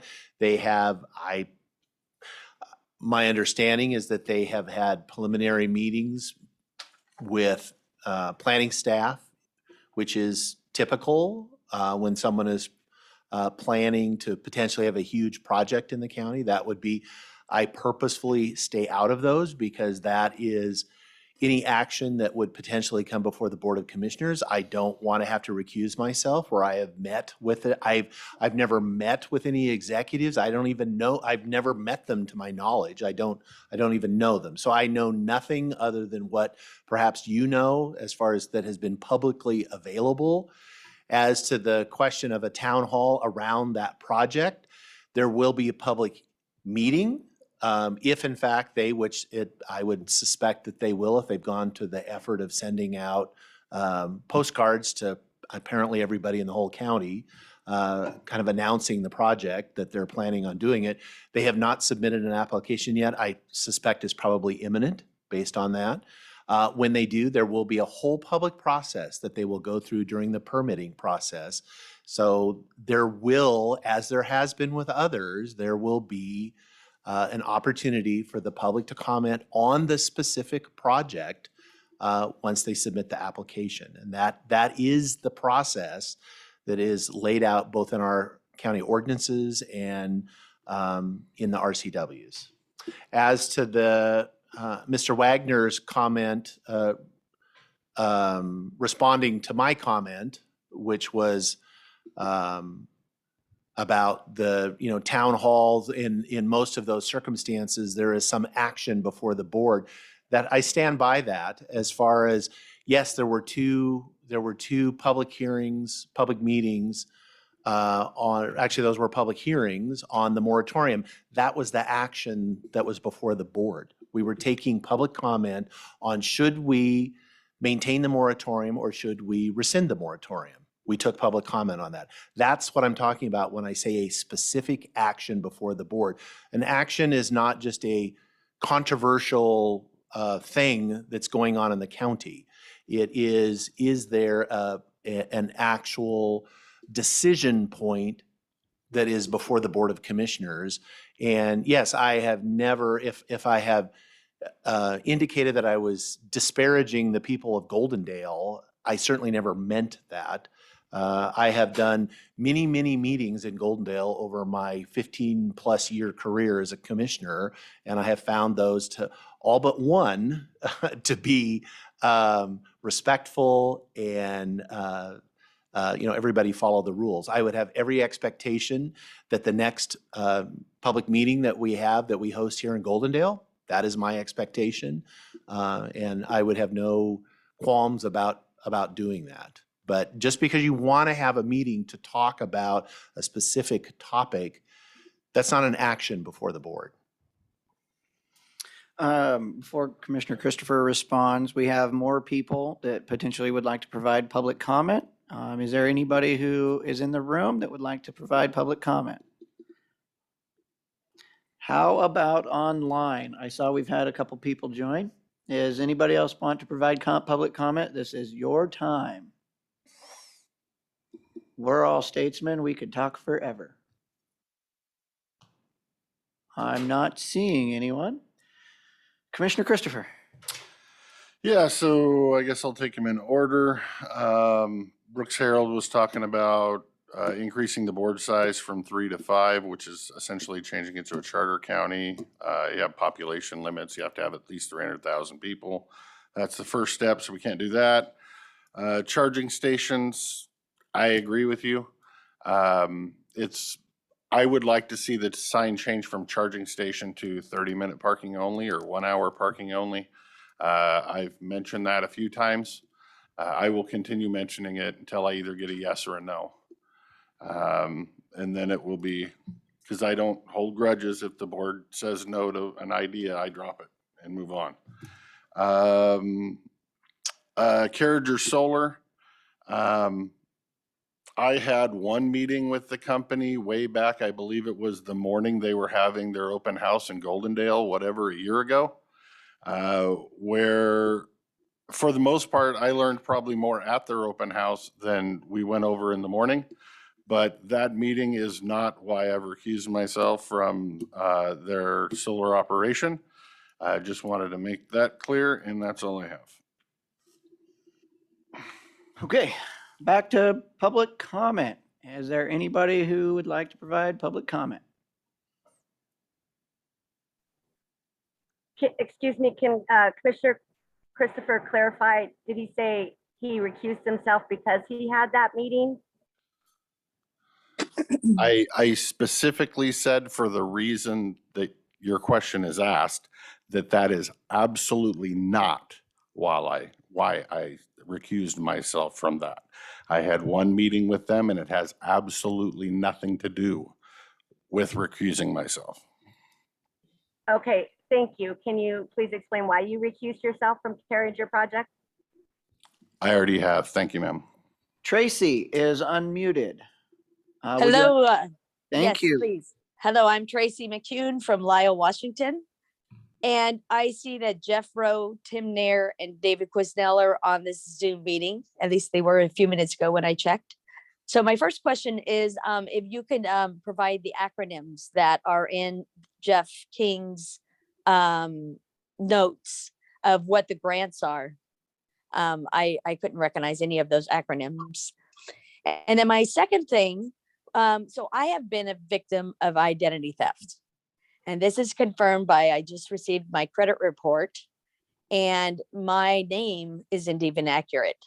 My addresses aren't accurate. None of them. It says I live in Beaverton when I've lived in Lisle for 15 years. My phone numbers aren't accurate. If I go online and Google my name that it comes up with, it shows that I'm dead, that I died. There's a death certificate for me that I died in 1995 at 35 years old. So this is quite alarming to me. Well, I have tried to get a police report since June of 2021 from our Klickitat County Sheriffs. I've spoken to Dave Quisnell in person, Tim Nair in person, Bill Hunsinger from the White Salmon Fire Department, as well as many others. And this all happened when I had ordered a 5G T-Mobile internet on June 16th of 2021 for my home. And the box was set up by my husband, David McCune, who's chief of the Lisle Fire Department. And I was not able to use the service. I couldn't log into it. I couldn't see it. And it was coming out of my bank account. So I went to T-Mobile, took the box back and said, I'd like to close the account. That's when I was told that the account didn't belong to me, that it belonged to the Klickitat County Fire Protection. Well, that's how I started talking to people and saying, look, this is my account. It's my identity. It's my, I'd like to shut it off. I'm paying for the service. I ended up canceling my automatic payments and then got sent to collections for an account I couldn't shut off. And I'm still having problems. The fire department just opened another account with my information in Klickitat County Fire Protection, no district. And I am hoping from this phone call and with all of you community people that are taxpayers, that you will help me to get a police report so that I can actually start doing something about my identity. So that is my hope today, is to get people to make a call to the county sheriff's office and find out why I can't even get a police report for identity theft. And that's all I have to say, sir. Thank you, ma'am. Ooh, that was close. All right, I will open it up for one more public comment if they have time, since we use some of your time.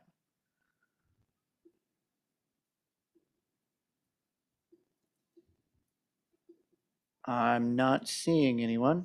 Okay, since you guys have, would either of you like to respond to Ms. McCune? I just quickly, the EMPG grant is the Emergency Management Performance Grant. That's a federal FEMA grant. And the SHSP grant is the State Homeland Security Program. That's a state grant. Okay. All right. In response, Ms. Bosque, like Dan, I didn't, well, unlike my seatmates, I did not get the thing in the mail. So I'm a little worried that somebody's been stealing my mail. With regards to the Carringer project, like Commissioner Christopher, I had a meeting the morning that they had their public town hall or public listening session or whatever they considered it and called it. And that is the extent that I have. My assumption has always been that because this would go through the conditional use permit process, this would not go in front of the Board of County Commissioners. This would likely go in front of the Board of Adjustment. And then, we had the conversation last Thursday about all the different tracks it could take. But I'm under the assumption that they're likely doing a full EIS, which would be my assumption. I do not know, but if there's a full EIS, I don't know how that goes with the SEPA. Because if you did a full environmental impact statement, then you don't need, yeah. Anyways, and then with regards to Greg Wagner holding a town hall, I agree with With regards to the Bluebird Solar Project, I believe they did do an EIS. And that process, as it goes through, there will be a public meeting or taking public comment, and that would in essence be your town hall for discussion. And I would recommend that you go. In terms of with Miss Tracy, I think your best bet is to have a conversation with the sheriff and ask him what has been done. We try not to play in other people's sandboxes. We respect other elected officials' discretions of how they do their job. And we try not to get involved for the most part, unless it touches on something that's one of our departments. And I think that's everybody, right? All right. Any further discussion from either of you two while we have 2 minutes left? And I did just see someone new stepped into the room. I got 3 minutes left. Would you like to provide any public comment? No, I'm just here for the bid results. Okay. We are too.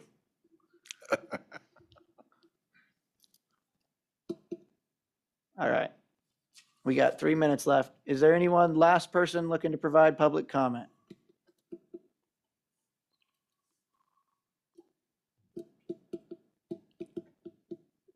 Not seeing any.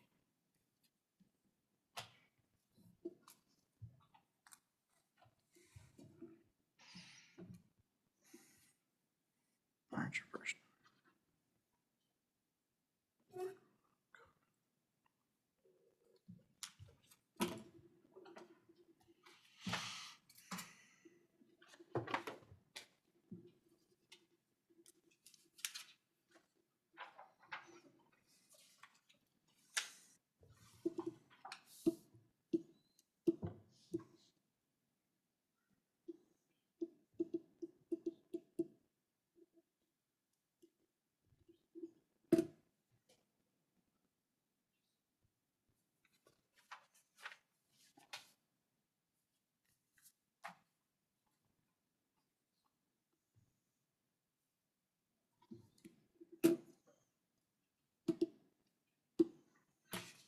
Yeah, I guess that would be the other grenade with a charter county, because then there wouldn't be an elected treasurer, auditor, assessor. They would all be appointed by us in a charter county. There's a lot of different ways to build a charter county. They That I can still be understand. elected? I think so, yeah. Huh, I didn't know.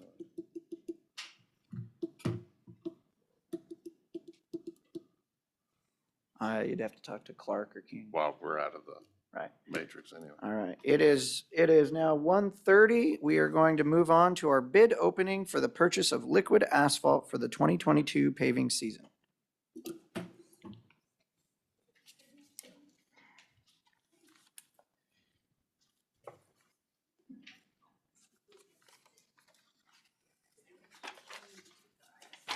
Thanks, sir.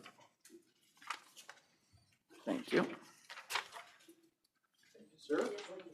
Yeah, you did. He usually does them on that end, so I will continue the tradition. Except I should pass my letter opener to him. Mr. Chairman, it appears we have 3 respondents to our request for bids. First is Albina Asphalt, Vancouver, Washington. Cross your fingers, Apologize, everybody. it's Albina, but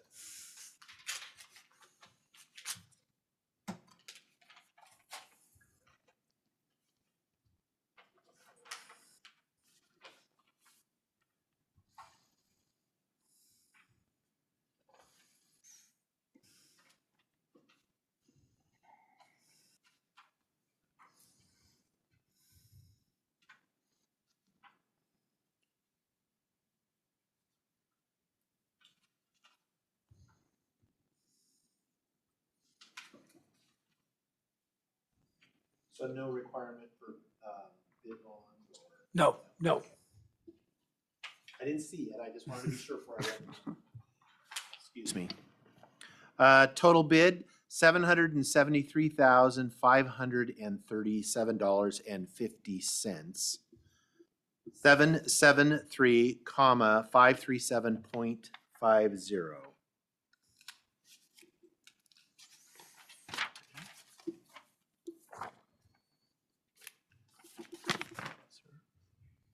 Next is Idaho Asphalt Supply, Hauser, Idaho.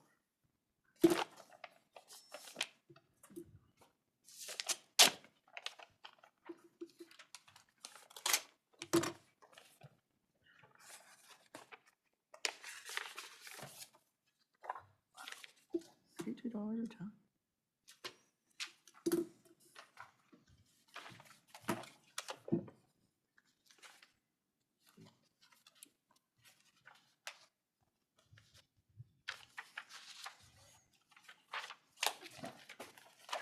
Total bid, $1,131,242.40. 1,131,242.40.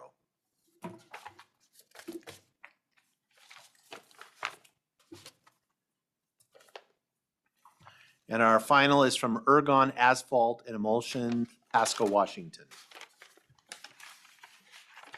Have we Ergon. received a bid from Ergon before? I'm not used to that name. It used to be Western States. Oh, there you Oh, go. okay. Because that name I am familiar with, so, Year and a half ago, they got Okay. bought out. okay.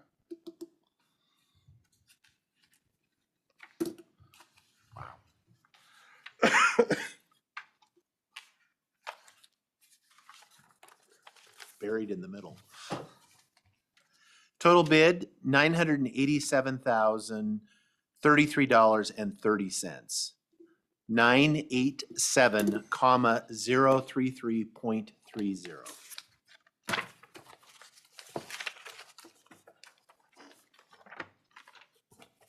Okay, Mr. Chairman, I would make a motion to return these bids to Public Works for a review and a recommendation, and would note the engineer's estimate of $750,000.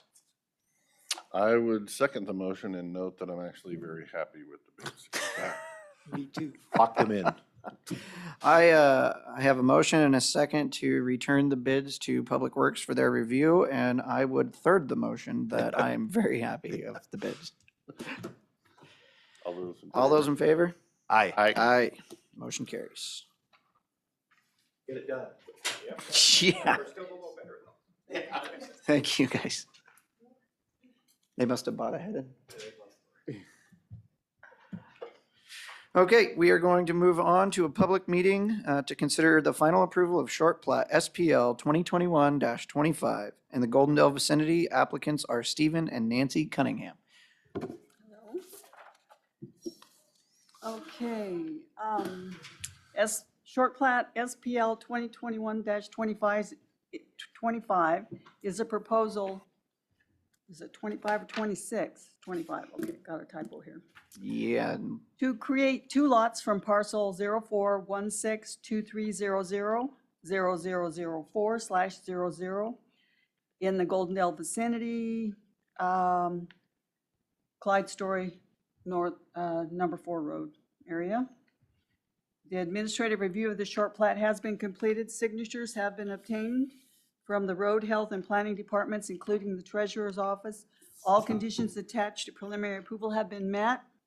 If the board finds that it's in the public's interest to approve this short plat, a motion needs to be made granting final approval of SPL 2021-25 applicants Stephen and Nancy Cunningham.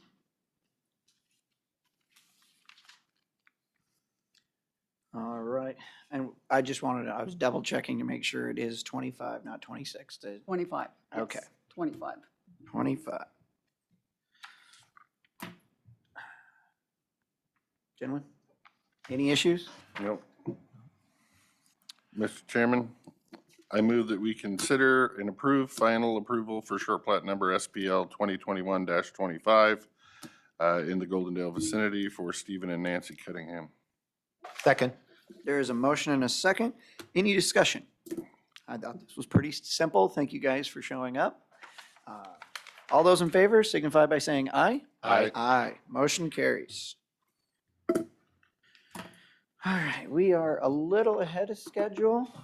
Hi, Lori. Is there anything we can do for you I'm actually here for the 145, for the pool?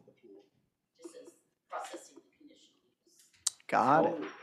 I thought maybe it was a pool, I do have a wealth of pool information, Yeah, you have pool interest. but I have planning interest more important. So you're just interested. I'm always interested in everything you do.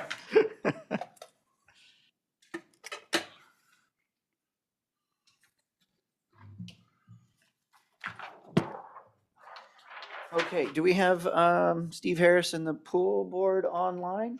Or do we know if they are coming in? So just checking. I wonder if they're, do we know where they plan to come in person? No, they plan to just zoom in. Okay. There you go, he's off. Yep. He's Mike Hot, second one down. Hey, Steve, how are you doing? Yes. Hello, Commissioner, can you hear me? We can hear you. Do you have video or is the rest of your team here as well? Well, I don't believe the rest of the team has logged on yet. We did submit a PowerPoint presentation. We have that. The item. I think you also, that was in your packet. Yep. Yep. Good. And I think if we can do a share screen here in a few moments. It's set up to do so, you just need to click on it. And we're early, so we have no problem waiting for the rest of your team to show up.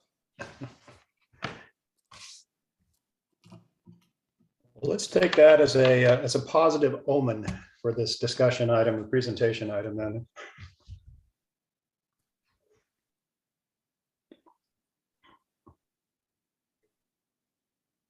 Give him a few minutes.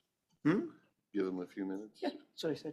I mean, it's not supposed to start. We might have, I mean, I would assume that we'll have a whole bunch of people sign on right around 1:45, so I'd hate to have us halfway through the presentation.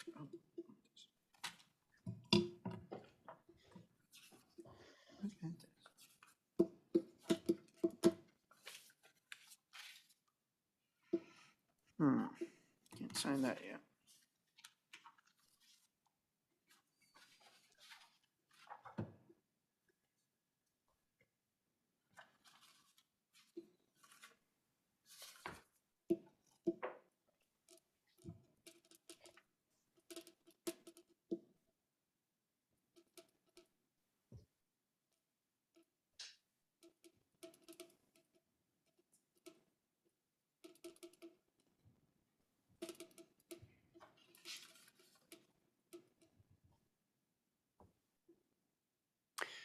Thank you, Lee, for including in there the tribal representative B from Klickitat County, requesting the tribal representative would be from Klickitat County. Thank you for including that in there.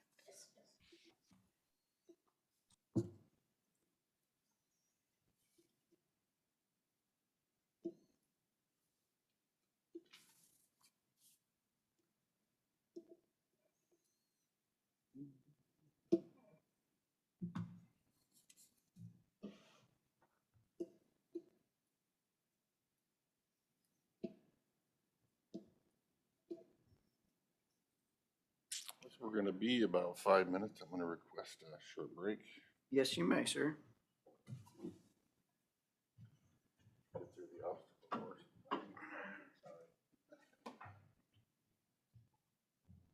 Been called worse before.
think that Steve's companions are logging in.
And there was another.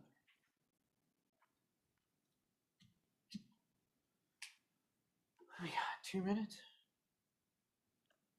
Mr. Chairman, there have been several folks log on that are, I'm not familiar with, so I think he's got a lot of his companions on there now. Great.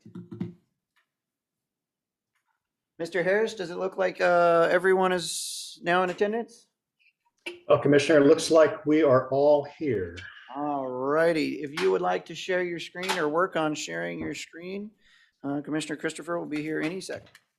All right.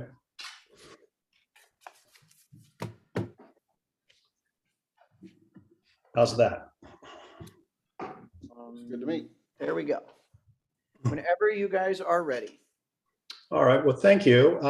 I'm going to turn the microphone over to the board commissioner or the board president. That would be Ben Briggs for the introductions and the beginning of the presentation. Ben? Good afternoon. Did I hear right that we should go ahead and start our presentation? Yes. You're ready. All right. So good afternoon, everybody. On behalf of the White Salmon Valley Metropolitan Pool, White Salmon Valley Pool Metropolitan Park District. Sorry, that's a mouthful. He needs an acronym. Yeah, we've been working on that. There's not an easy one. We're really grateful for the opportunity to share our progress with our pool project with the County Commission and everybody else following the meeting. Western Klickitat County has been without a pool since May of 2019 when the White Salmon City pool closed. It's time we make those memories again. We bring the pool back. So next slide, please. So today we'll have 3 individuals participating in this presentation. Myself, Benjamin Briggs, I'm president and commissioner number 3 for the Parks District. We have Steve Harris, who is a commissioner number 5 and of the Parks District, and has been an integral part of our design and build committee.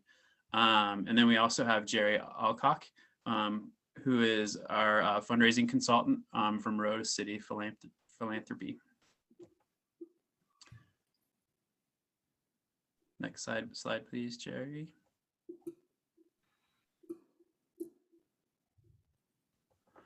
So the White Salmon Valley Metropolitan Pool District was formed in 2018 with the sole purpose of building and operating a pool for White Salmon Valley. The formation of our district passed by 60% of votes cast.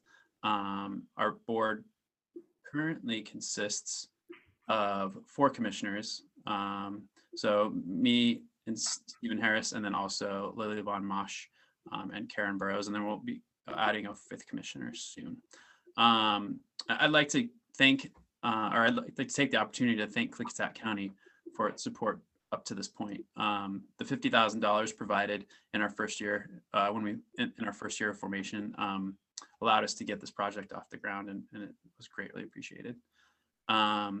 So here on this slide, you'll see our mission statement is to build, operate, and maintain a pool facility that enhances our community's quality of life by offering a range of opportunities for play, exercise, relaxation, and education for all community members and future generations. So this mission statement is the guiding principle for what we do as a park district, including our design work, and as we move forward into construction and programming for the new facility. And I want to point out that when we talk about community in this statement, we are talking about a lot more than just the residents of Bingen and White Salmon. Nearly 5,000 of the 7,000 residents in our park district reside in unincorporated areas. And as you all understand, White Salmon is a hub of Western Klickitat County. County residents from Trout Lake to Lyle and the surrounding areas shop, do business, and socialize in the city. So our pool site is very well situated to be utilized by county residents in both districts 1 and 2. It would be a really highly visitable project that would be available to all residents and of all ages and all economic backgrounds. Here in this slide, we have a view of the pool site. I just want to give a quick kind of rundown of the facility. You'll see a loop road along the, it's on the right side. That would be the south side of the lot. The lot sits in between the preschool up at the top of the screen and then the bus barn to your left. It includes the pool house, 8-lane, 25-yard competition length lap pool. The shallow end is 4 feet and the deep end is 12 feet to incorporate a diving board.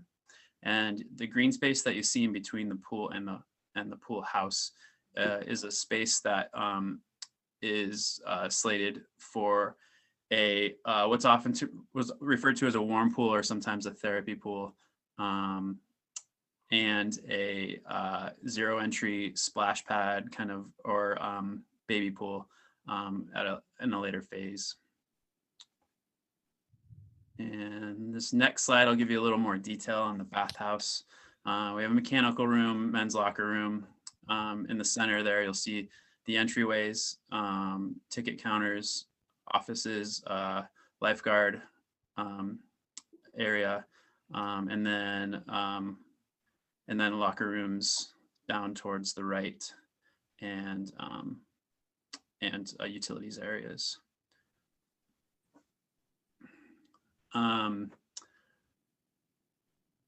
So the total estimated cost for this design comes in around 5.7 million. And I will from here turn over the conversation to Commissioner Harris. Well, thank you, Ben. Good afternoon, commissioners, and thank you for the time this afternoon. I am a representative of the board that sits on our development team, working with our architects and engineers as we progress through the design and now the preparation of the construction plans. So where we are now, the design has been finalized through board action last August. Working with our architects and engineers, the board reviewed 6 different alternative concepts. With the size of the pool, 1 building or a second building. And through that process, we got a chance to look at the various designs, look at estimated cost estimates, and then again, came up with a final design of board action last August. So we do have that. Those earlier designs, alternatives were based on the early work through community outreach and some of the earlier studies from several years ago and going through a refinement process. So those items have been completed. And as part of that was through this, what's called this value engineering process.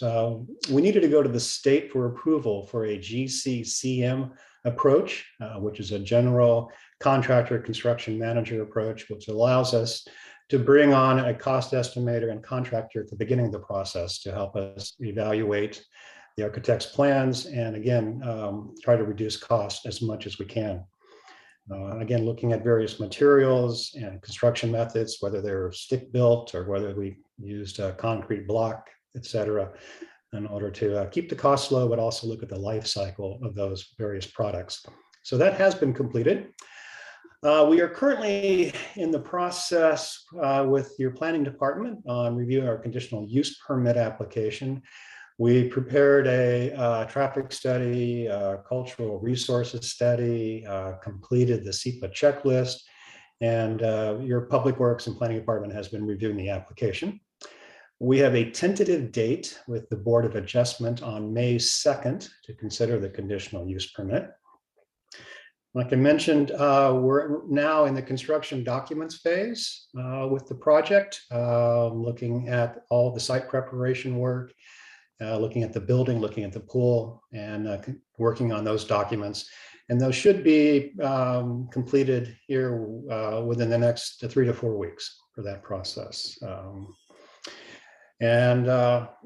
With this, the GMCM process, we'll be able to go out to bid with a fairly good idea of what the overall cost is going to be. And you'll be able to see that on a later slide. So once we're through the county permitting process, we do need to go to the Washington State Department of Health for a pool construction permit. So that'll take several weeks as well.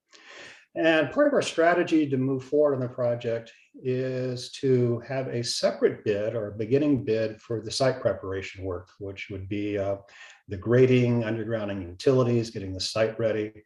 And then once funding is secured for the remaining part of the project, then we would then have another process for the contract for the pool itself and for the buildings. And hopefully we can begin construction later this summer. As part of our funding effort, you'll see a slide later that talks about different funding sources. And one of those is the State of Washington local program. We are at an application review period now for a $1.5 million bond to the state treasurer's office. And hopefully we'll be successful with that application. And so we can use those funds for some of the site preparation work, but most of the money will be going into the actual construction of the pool and the buildings themselves. So that's where we are as far as the construction. Again, we have a tentative hearing date with the Board of Adjustment on May 2nd for the CUP. Thank you. Great. So when I came on the scene in 2021, one of the things we completed was a fundraising feasibility study. We got a lot of feedback from the community, and that is informing our strategy. We learned some important things in that study. We learned that while some people in the community would like to see the pool covered, just as many people were happy with the seasonal pool, and they liked the tradition that that's always been the case in the community. We also learned that the community wants more regular communications. So we have drafted a communications plan that's under review by the commissioners, and that will start to go into effect as soon as it's adopted. We've recruited a substantial volunteer team. They are working on community fundraising events and outreach to potential funding sources, and also assisting on the final completion of our campaign videos that we're having put together. And then most recently, we made presentations to the City Council for White Salmon and Bingen.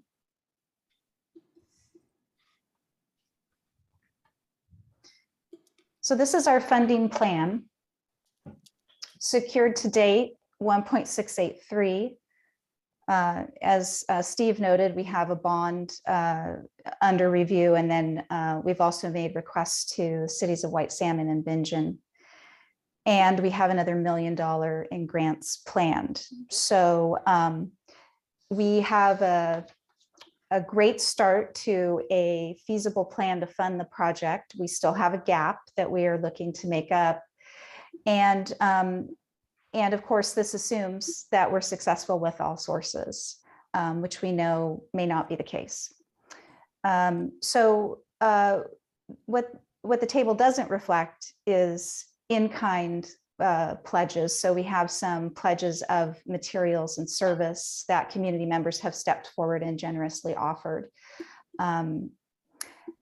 The biggest risk to the fundraising effort right now really is time, because time represents cost escalation. We all know that we're in an inflationary period and the cost of everything is going up. So time is money right now. And we would like the county to consider how this project may fit with ARPA funds. And to please keep the 7,700 residents in the district in mind as you think about plans for those funds moving forward.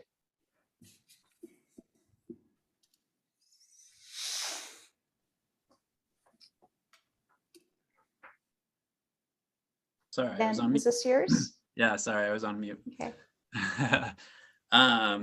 Historically, the White Salmon City Pool was very well used by the residents of western Klickitat County. It was a summer social hub for families and seniors from Trout Lake to Lyle and all points in between for 80 years. And right now, there's really a critical shortage of opportunities for local kids to learn to swim on really both sides of the Columbia. Before the White Salmon Pool closed, you would have been hard pressed to find a kid, or an adult for that matter, that grew up in the area and did not learn how to swim in that pool. The current generation of kids do not have the same opportunity. After the White Salmon Pool closed, the lack of pool space and swim instruction made it a lot more difficult to get instruction for kids. And that's especially true for low-income families. The White Salmon Pool provided free swim lessons to third graders as part of their PE program at Whitson. Also, Wagap's Community Youth Center provided swim lessons to its summer participants. The City of Bingen provided passes, lessons, and transportation to the city pool. All of those opportunities have disappeared with the closure of the White Salmon City Pool. That was also compounded by the COVID pandemic. Hood River essentially stopped providing swim lessons during the pandemic. The Dalles had little to no space. And our district residents are telling us that they really are having a really hard time finding lessons to get their kids into. Even the parents who can afford to take the time and the money to cross the bridge or go to the Dalles to get swim lessons for their kids. I don't really have to explain the implications of kids, going down to Bingen Marina and cooling off, or as the generation grows to becomes teens fishing along the side of the Klickitat River, or adults boating out in the Columbia. This generation needs the same opportunities to learn to swim that the past 4 generations had. The ability to swim is an essential life skill in our area. We are surrounded by water. And the Park District is committed to providing swim lessons for 4th graders, similar to the opportunity provided to the Whitson students, 3rd grade Whitson students by the White Salmon Pool. And really the key value of the Park District is inclusion. The pool we're building will provide affordable, accessible exercise for the whole community, regardless of age and income level.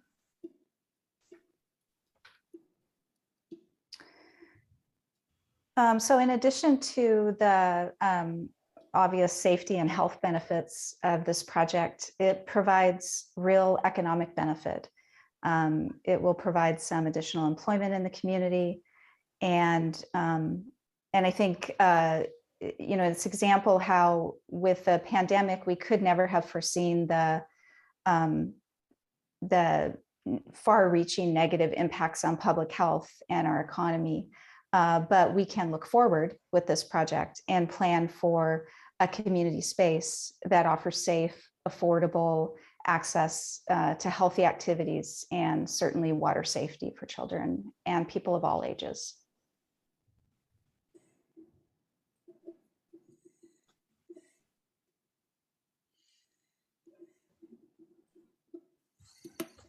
I think this is mine. So,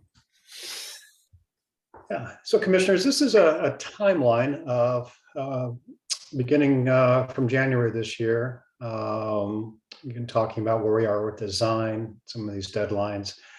For instance, looking at that April-May timeframe, gross maximum price, as I mentioned, that's where the GCCM approach comes in, part of our development team, with the cost estimator who's, again, helping us with the construction cost and the value engineering.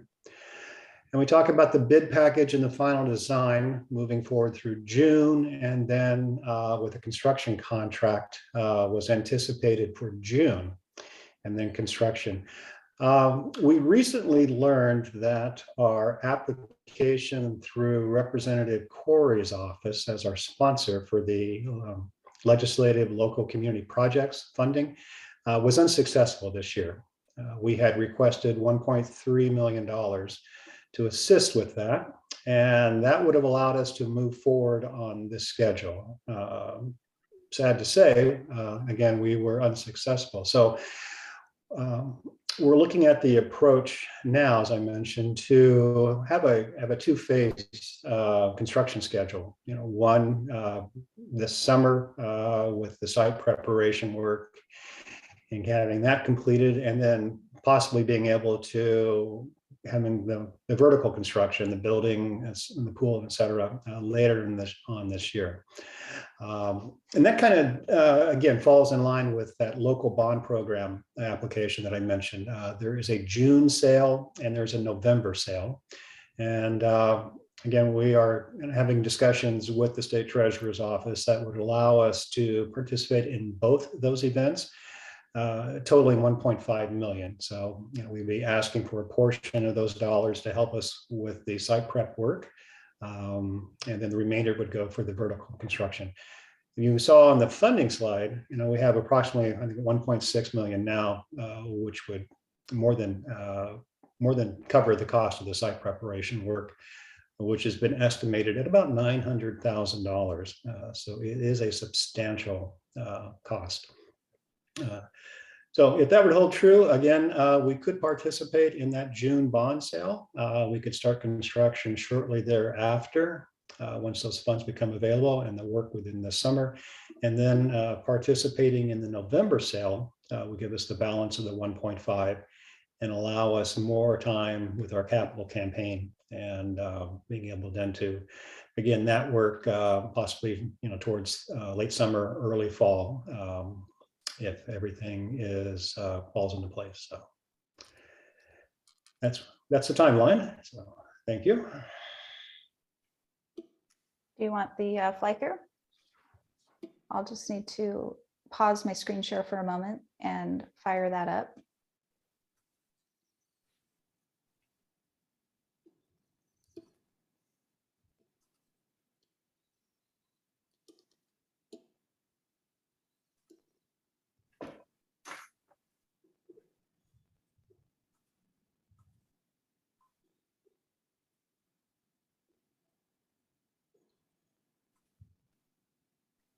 Sorry, I'm just moving my,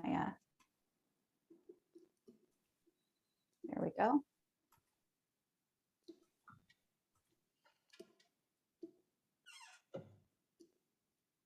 Are you able to see it now? Yeah, Great. we see it, Jerry. Great. So yeah, this is walking through the front door, through the entry area right here. Locker rooms on the right and on the left. Then out onto the pool deck. And you're now looking west towards the large pool. We'll continue walking around, turning south, looking towards Loop Road, in between the green space and the 8-lane lap pool. And then down at the deep end with the diving board. And then back around towards the west. And then we will turn around to look back at the facility from the west end towards the east. And back up. So, you know, in concluding our state of our presentation, the White Salmon Valley has been working to replace the White Salmon City Pool for over 10 years, you know, with multiple efforts. Since the Park District's inception, 3 years ago, our commissioners and others have put in over 5,000 volunteer hours setting up the park district, working on the design and preparing for the fundraising campaign. The aim of this presentation is to show that we have a shovel-ready project that is ready for momentum. The park district has completed facility design and is turning over every stone to find the funds necessary to complete this project. A strong show of support from our local governments is absolutely critical in providing momentum as we move forward with our capital campaign. The Klickitat County Commission has this opportunity to push a highly visible project towards the realm of reality. The construction and operation of the White Salmon Valley Pool would provide a very tangible benefits for the economy, the health, safety, and social fabric of Western Klickitat County for generations to come. So this concludes our presentation, and we'd be happy to answer any questions that Commission has. Thank you all for your presentation. I will open it up to my seatmates for questions. I did have one, this Commissioner Christopher. You said one full-time employee, but it's going to be a seasonal pool.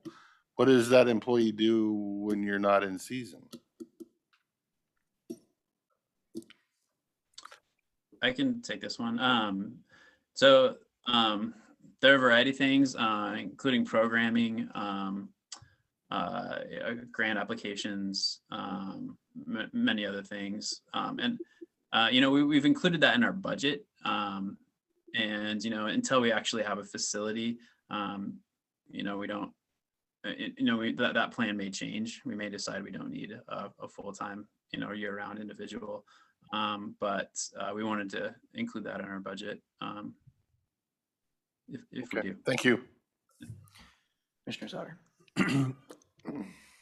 Thank you for the presentation. This is Commissioner Sauter. I was curious on the work that you're doing with the State Treasurer's Office, the local program, which I believe is the program we use to finance the new county services building.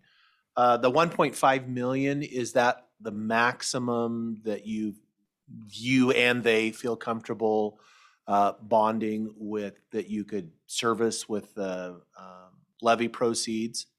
Is that why that number is that number, that it couldn't be a larger number to fill that funding gap? I could answer this, Ben. Commissioner, $1.5 million bond payment is going to have an annual debt service of around $100,000, maybe a little more as interest rates are rising. The district receives just over $300,000 a year in tax levy revenue. And the preliminary pool operating budget that we've developed is going to need, in addition to program income and daily emissions income, we're going to need about $116,000 in tax levy revenues to cover the shortfall. So that $100,000 debt service, another $115,000 or $16,000 to cover the operating expenses of the pool, will leave the district, maybe $80,000 to $85,000 a year for all our other expenses, legal costs, et cetera. And putting also money aside for, capital reserves for additional work or phases on the pool. So it's a fairly tight budget. And we could explore some conversations with the State Treasurer's Office to increase that 1.5, but it would, again, it's a very thin margin that we're working with. Okay, thank you. And is that bond a 15-year or 30-year? For real estate type bonds, we're looking at, I think it's 20 or 25 years. Versus 20. Okay. Do you have any other questions, Commissioner Sauter? No, not at this time. Thank you. Okay, I had a question. You say 5,706 individuals used the pool before it closed. Was that actual individuals, or was that the total number of attendees or admittance?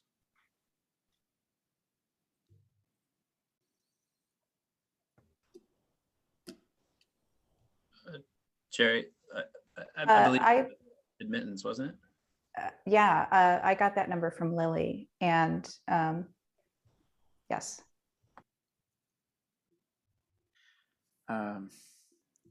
So what do you guys have planned if the WWRP monies don't come through or you're not successful? What is the plan B right now when you already have the structural gap?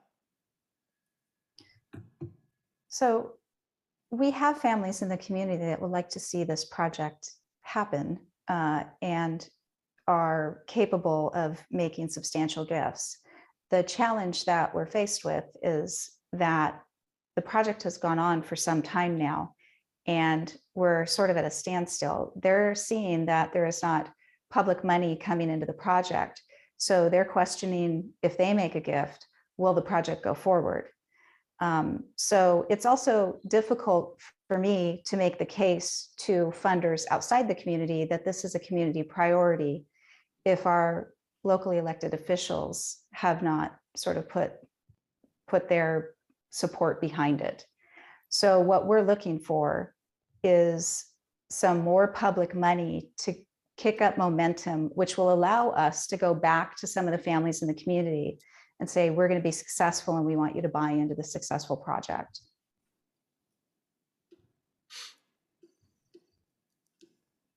Do you think then that the private money lenders, the philanthropic side could make up the difference if you're not successful in the competitive grant programs with WWRP? I think we have to bring more public money in. I think none of us would disagree that that's a heavy lift philanthropically for a community of this size. But there is wealth in the community. I think the biggest challenge right now is momentum and confidence in the project.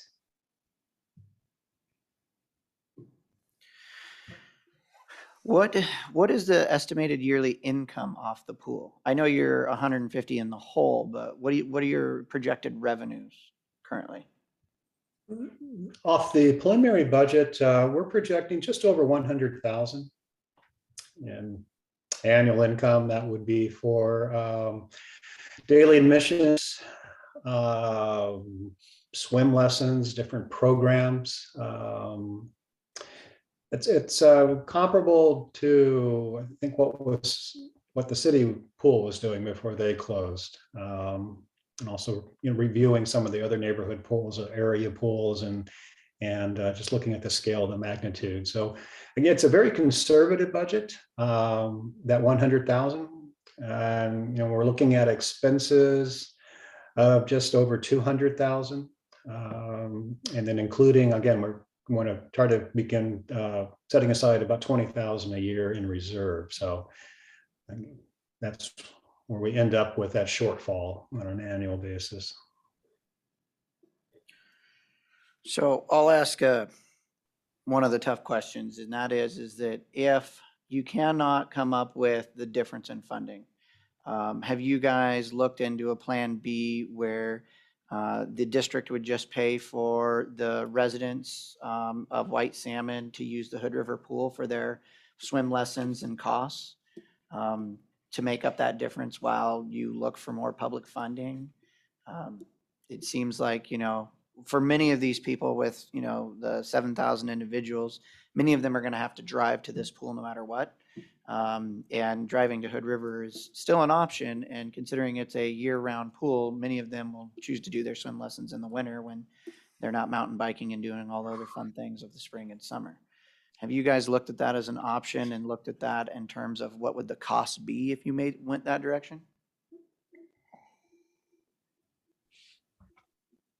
This has been, I'll attempt an answer on that. So we have data from, the city of Bingen, city of White Salmon, and actually ourselves offered to pay for pool passes for the residents of our district. The cities offered it for their residents, and then we offered for the unincorporated.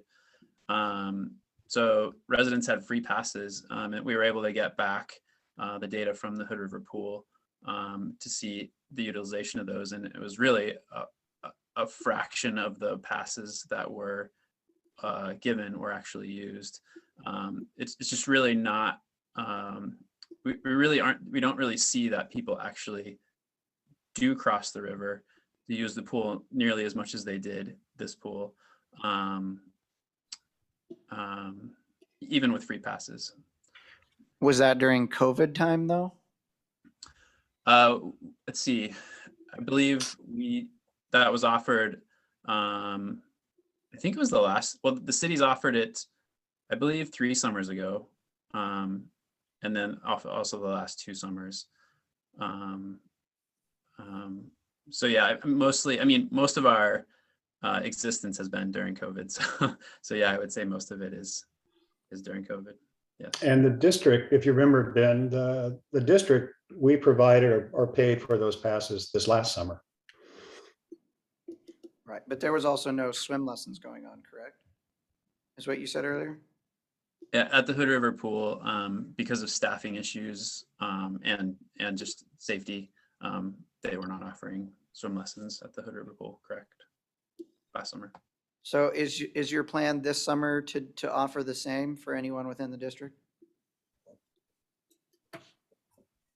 I won't speak for the commission at this point. We haven't had those conversations, but I would assume that we probably would do that. Yeah. And how much did you guys spend when you were doing that the last couple of summers? I think we set aside $5,000. Okay. Small number. This is Commissioner Christopher. I wrote in my little cheat sheet here that there was an ARPA fund ask. So I just wanted to inform you of the county's ARPA funds. The commissioners have essentially set those aside to replace our county financial software. Unless the board changes its views on that, I don't know that there are any ARPA funds available. Just wanted to throw that out there. Would you like to tell them what we used the last set for? And this is, just so this is Commissioner Anderson, just so we're also clear, the ARPA funds from the first tranche were used to offset the losses of income from the 2020. So that's where the first tranche went. And so the second one is going to be used primarily for the county software, which touches on every single department.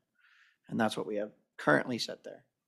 So yeah, our guesstimate on that is there may be some, chump change at the end of it once we get through with that, but there's not any big dollars.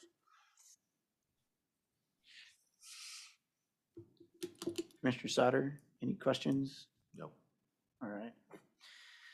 Any final thoughts, Commissioner Christopher? No. All right. I am curious of one thing. When you guys did your mock-up and your planning for this project, did you kind of make up an option A and option B based on funding, something like a $2.5 million project and then a $4.5 million? Or did you just kind of shoot for what you were hoping for and it ended up being 4.5? Did you have any other available options out there? Well, there were 6 alternatives, Commissioner, that were considered by the board. In some of the early discussions, there was a second building that would have housed a community room and perhaps another office space or something like that. And we thought that there was an income potential there to rent out that space. But just that second building, added, probably another $1 million to the project. And we started to look at all sorts of, potential revenue sources, producing income. And well, you know how it is. You just kind of start to add a little more and add a little more. And then we really started to stop and say, let's go back to the mission statement of the district. And the mission is, to build and operate a pool, not to provide this or not to provide that. And that was one of the reasons why we had to defer the therapy pool, wading pool to the second phase, The cost of just that pool was over $600,000. Although there was a great community interest to have a therapy pool and to have a splash pad, et cetera, it was just, again, it was just another $600,000+ to add to this budget. And so that got eliminated from this phase. That sounds like smart thinking on your guys' part. I know we're dealing with the same thing you deal with. Everybody thinks this is a great thing and that's a great thing and invest here and do that, and then you got to find the money to do it. So you end up starting small and phasing your way into your grand plan. And I figured that was the case when I saw the grass there where the splash pad or wading pool would end up being. Yeah, So- I'd like to add to Steve's comments. So in our conversations with consultants and with the park district managers and directors in the area, when you're looking at a project like that, you're looking at, a pool has a life cycle of 50, 60 years. The white salmon pool was used for 80 years. So you're really looking down the road. So when we looked at our cost estimates, of maybe doing a 6-lane shallow pool or, a lot of different other things, the difference in cost was not enough to offset the value that you lost because once you dig a hole for a 6-lane pool, right, you're never going to get your 8-lane pool. If you dig a hole for a pool without a deep end and no diving board, you're never going to be able to do that again. So we felt that in looking at those long-term costs, of a project like this, that there was more value in getting a more permanent, the more permanent structures in, and then adding on as we can. So that was how that phase design makes sense. Thank you. Yeah. Ms. Anderson, do you remember what year the Goldendale pool was built? The bond was passed in '99. The pool actually opened in 2003. And do you know what the total cost was? 1.5 million. 6 lanes, and it's a shallow pool, 3.5 to 5.5 feet. We do have a wading pool, 0 to 1.5 foot. And a roof. With that depth, you only get a low diving board, no high diving board, correct? We actually don't have diving boards. We At do all? have starting blocks that the swim team gives you. Right. With appropriate training. Right. Okay. And it's open all year, right? No, we actually don't have funding to be open year round. And then we definitely ran into the COVID situation. In 2020, we weren't opened at all because we would have been limited to 10 swimmers, and that would have been economically feasible. Oh, or 10 people, that included staff. So we did open in 2021, and we had to take the dome down before we could open. And then in July, actually with the heat wave, they released all the COVID restrictions at that point on aquatic facilities because then they were considered cooling shelters. But in July, we were actually finally able to start swimming lessons again. At that point, we could actually physically touch students and help them learn to swim. Thank you. And we actually did not put up the dome back in fall because COVID numbers were so high, and we weren't sure what would happen in spring. So we did not put up the dome. We're hoping to open in May, weather permitting. So that way you could change from an indoor facility to an outdoor facility. Thank you for the update. Oh, you're welcome. And I would like to say thank you to Stephen and Ben and our consultant for the very informative PowerPoint presentation. I think we will probably continue to have conversations about what the county can do to help support this project moving forward. As we progress through the budget. Correct. Thank you. Thank you. Thank you for your time. We appreciate it. Thank you. Thank you, Commissioners. All right. Sharon, I am very sorry. You are up and we are running behind schedule, so that's what I'm apologizing. Oh, we are.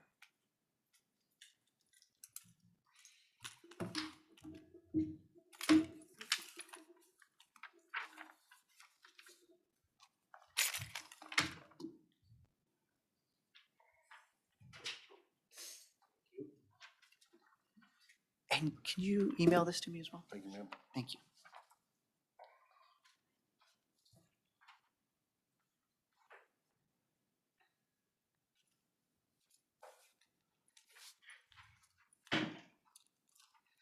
Okay, I just wanted to provide, I haven't provided an update for a while. And one of the areas though that I wanted to request some assistance with in relates to personnel issues. So in my department, case management, which is Title 19 Medicaid case management, as well as other state case management programs, which is family caregiver support case management, and a federal demonstration grant project, which is Medicaid alternative care and tailored supports for older adults. So we have on my staff is typically a full-time and a part-time case manager. And then I actually still do duties as a case management supervisor over those positions. And we have several contracts through the Area Agency on Aging and Disabilities of Southwest Washington to provide for those services. We have a mix of a couple of the case management duties are a cost reimbursement with a limit. And then the Title 19 Medicaid case management is a unit rate that we receive based on a monthly caseload amount. And so that is about $240,000 in revenue on just the Title 19 case management, which again helps fund that full-time, part-time case manager and time of mine for case management supervision. So the challenge I ran into is with having my part-time case manager has been out on medical leave. It was originally supposed to be 3 weeks. It has been 12, well, coming up on 13 weeks. So there's an additional FMLA leave time because we have, the Washington state paid leave that's available and then the federal leave. So that adds up to about potentially 6 months of leave time. And so I am covering, and my full-time case manager is doing additional work as well. But I cannot continue at that rate because I can't get everything done that I need to do for my position as director. And so because I don't know if the person is going to be out through at least April, likely through, if it's the full additional 12 weeks, that would be the early part of June that they would be out till. And so I'm averaging, instead of averaging about, let's see, in terms of case management time, because we have about, we range between about 107 and 115 individuals on that program. But there are cycles with crises, it's people.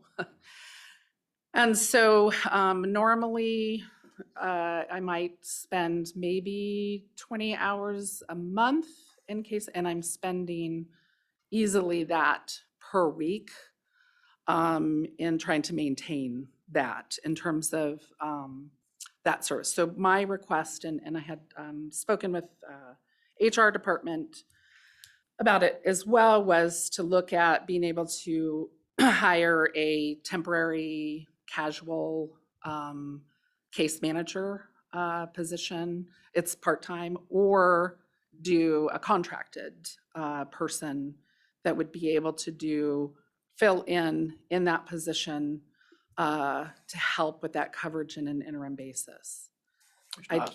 I would assume since the employee you have now is out on FMLA, that you have a cost savings there that would be applied to the temporary casual or however you go there.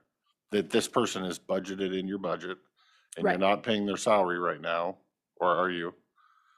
No, so we're not paying their salary, but they do get benefits, because it is that's a position that had been grandfathered in. It's not normally available in that part-time position, but they do have So full what, benefits, so they receive benefits during that, but I have sufficient funds in the budget to provide, in terms of what our revenue that we would be receiving, to be able to staff that. do you have what your estimated cost to budget?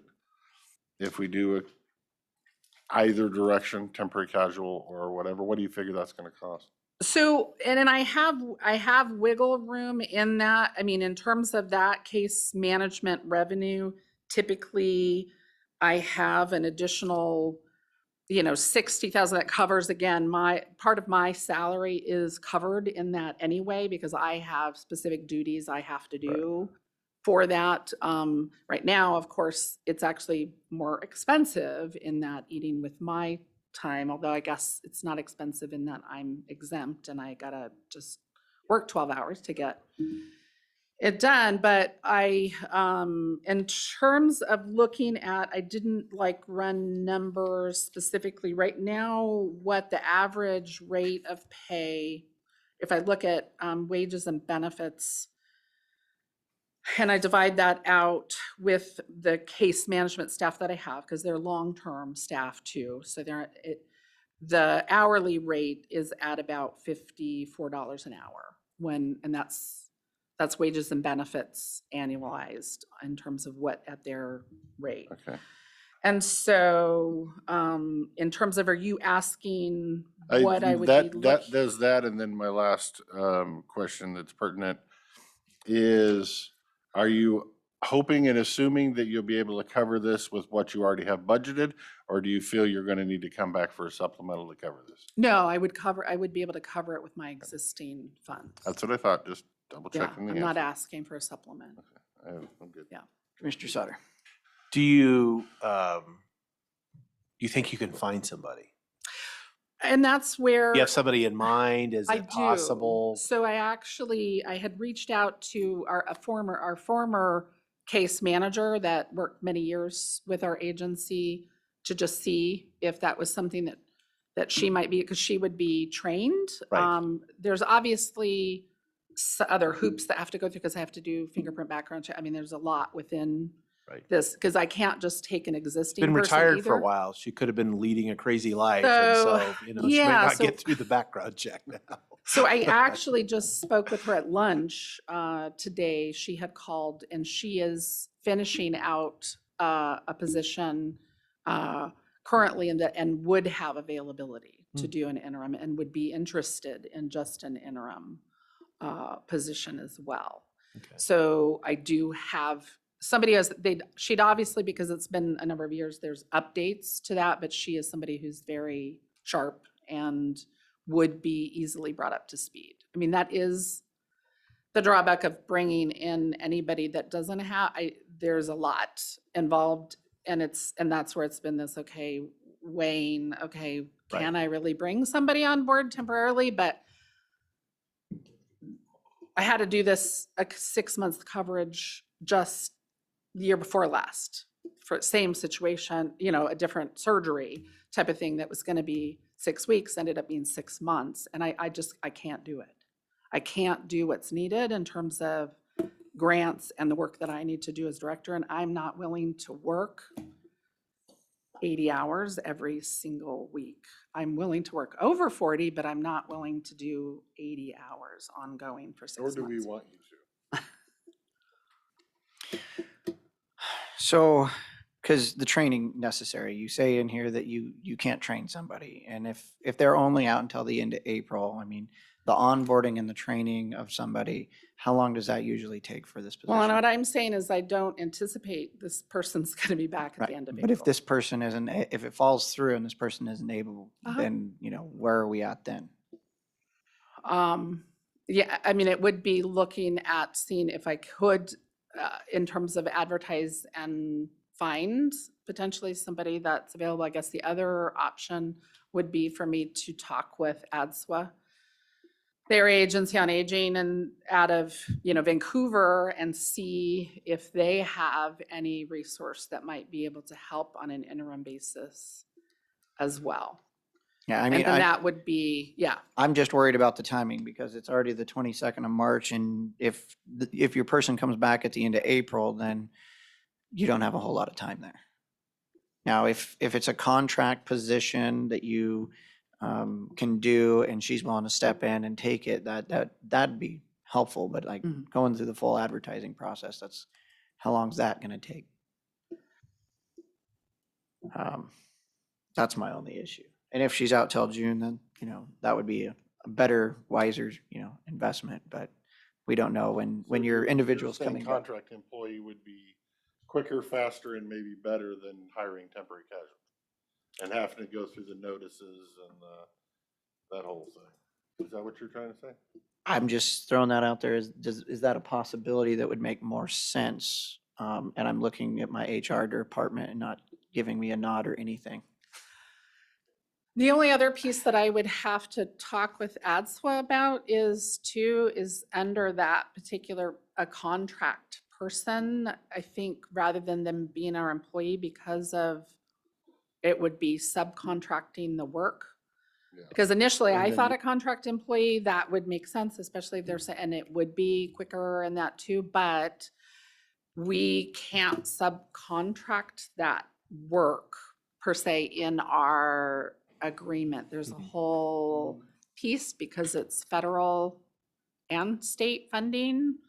And there's just a lot of different pieces with that. And I think we have to have it as an employee without going through even more Contract hoops change, yeah. to. Do we know, or can we ask? Like, I can see, I support whatever you need to do to be able to get the work done and not work 80 hours a week. That's, long term, you just can't do that. Is there any way, because if the current employee that's out, we don't know, you suspect they're not, to me, if they're not coming back till June, whatever, then yeah, go, if you can get, I would be supportive of if you can go get the former employee that is basically trained, that would just need updated, because they could come right up to speed and they could be, helping out, taking on case management pretty quickly. Right, and they would come up to speed. But if they come up to speed and the existing employee comes back in 3 weeks, is that enough of a time to make it even worth going through that process or not? And I suspect we can't ask the employee. Right, well, and I would have had the discussion in December if I thought, but it's always. Exactly, it's 3 always, weeks. I'm gonna be out. And I'm gonna be out. And it keeps getting extended and then. Don't have anybody. Yeah, right, exactly. And I did this just a couple of years ago and it was in a full 6 months and that too. And I can't. I'm of the matter that it's in your budget. Do it. My opinion is work with HR, figure out what's the best way to go about it as quickly as works. And I trust your judgment. Yeah. Yeah, me too. I'd say Okay. plan for the worst, hope for the best. Okay, thank you. Reevaluate when needed. Okay, the next one, I just wanted to update on our volunteer grant that we had received. We were finally able to get a volunteer coordinator on board and started in February, and that's Isaiah Garcia. So he has been working and developing more of the detail things that we need for that volunteer connection program, and is already, doing some outreach and connections to help generate some interest, and we'll be working on developing volunteers as well as clients that need the service. But I wanted to bring up, we have National Volunteer Recognition Week is coming up next month. It's the 17th through the 23rd. And with our existing volunteers, that have been helping in our nutrition, Meals on Wheels delivery program, grocery deliveries, helping in the kitchens, our drivers, taking people to appointments and that. We want to make sure and take some time to recognize them and show our appreciation for them, because obviously, my department are very dependent on volunteers to carry out activities. So we're looking to try and plan some different things to do that week to acknowledge those volunteers. But on that Friday, we want to do like a luncheon and would like to be able, we're going to do it at the Pioneer Center because we have our big commercial kitchen that I and staff can use to make a really nice meal for them and significant other that they would bring. But I was hoping that the board or members of the board or somebody from the board might be able to come also. It would be that Friday, the 22nd of April is what we're gearing towards. So if to be able to come and, you know, just say a few words, acknowledge how much we appreciate volunteer support in the community and how much it helps and provide some good words there. So additionally, I would have our senior advisory board, our volunteers as well. So would want to invite them to participate. We do currently have 2 openings on advisory board. I did have a person in White Salmon that contacted me, said they were going to submit an application because they were very interested in joining the advisory board. I'm not sure if they've submitted one yet. Okay, so, but so far just one person that's indicated an interest right now. I did have something in the newsletter about that, and that's where that person had seen it as well and contacted me. And so I, you know, kind of described the process, and they're going to plan to come to our next advisory board meeting, which is in White Salmon on the 1st of April, so at the Pioneer Center. So we are just still trying to get the word out that we do have openings on the advisory board. And if you have anybody that you can convince Anybody else? that would like to commit to that, we would greatly appreciate that. I say, once you get down to the bottom of this, where the meal program opens back up again, then I can go chew in people's ear and try to get them. Yeah, motivated. yeah, we can definitely do outside. So our plan at the moment is, you know, I don't want to curse it because every time we have a plan, things kind of shift, but is May. We're gearing up towards reopening our congregate meals. So we have very excited, you know, people. We're very excited about that too. And so we will also we are already gearing up to resume some of the other activities that have been going on traditionally. So we have a yoga class in White Salmon. They're going to start meeting again mid-April at the Pioneer Center. We have a strong people exercise class. We have Alzheimer's support group that'll be meeting here monthly. So we'll be gearing up to doing more of those things. And then again, partnering because the Goldendale Senior Center has its own nonprofit board and operations, and they just have new board members. I've been talking with them about some of the different things that we'll be looking at being available again. So we're definitely excited about getting some more things up and going and having that interaction, and fingers crossed that we don't suddenly have a shift in that again. So, and then the other item that I wanted to bring up was just transportation. In relation to transportation, we've run into a bit of a block with the grant, the capital grant we have in conjunction with the Port of Klickitat for a bus shelter at the stop there. The Bingen Point bus shelter is what it was referred to as. The costs of everything, of course, went up substantially from when we applied for the grant. So now we have to reevaluate. There isn't sufficient money in what was awarded, but there could potentially be some. I'm talking with WSDOT about that. But the other piece is that the price of the shelters went up to the point that we would have to actually put it out for bid, or I am trying to find out if they have any new contracts through, when we do contracts through the Washington contract system, we can piggyback on those, which is typically the preferred manner with the smaller purchase that we have, is seeing if there's another way So that's just put that into a bit more difficult issue. So we are working on how we're going to proceed with that. But who knew bus shelters had to cost over $10,000 a piece? Everything is more money. So yeah, remind me, so the cost of the shelter is now exceeding $10,000? Yeah. For one bus shelter.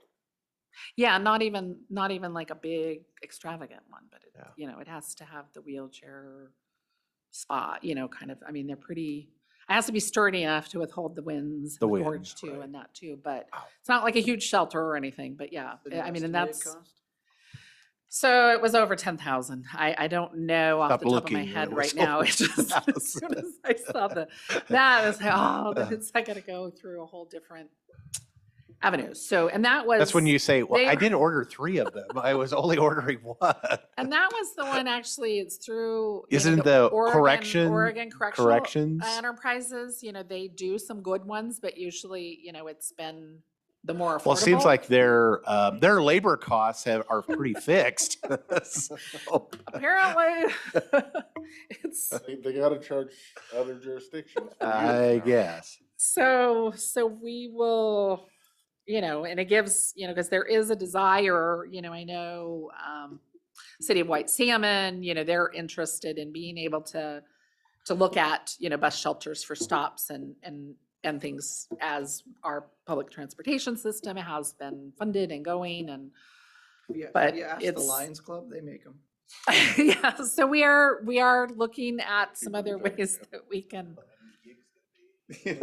get creative, because the, you know, the port themselves, they were going to do, you know, the construction for the prepping of the site and installation of it, everything, you know, we're going to provide that piece. I mean, because it's Have we reached out to nothing any simple. of the businesses down there in situ or whatever to see if they wanna pitch in or? Not yet, no. We're just trying to even phantom how much ultimately it's going to be, and then what we And can. how we can justify that?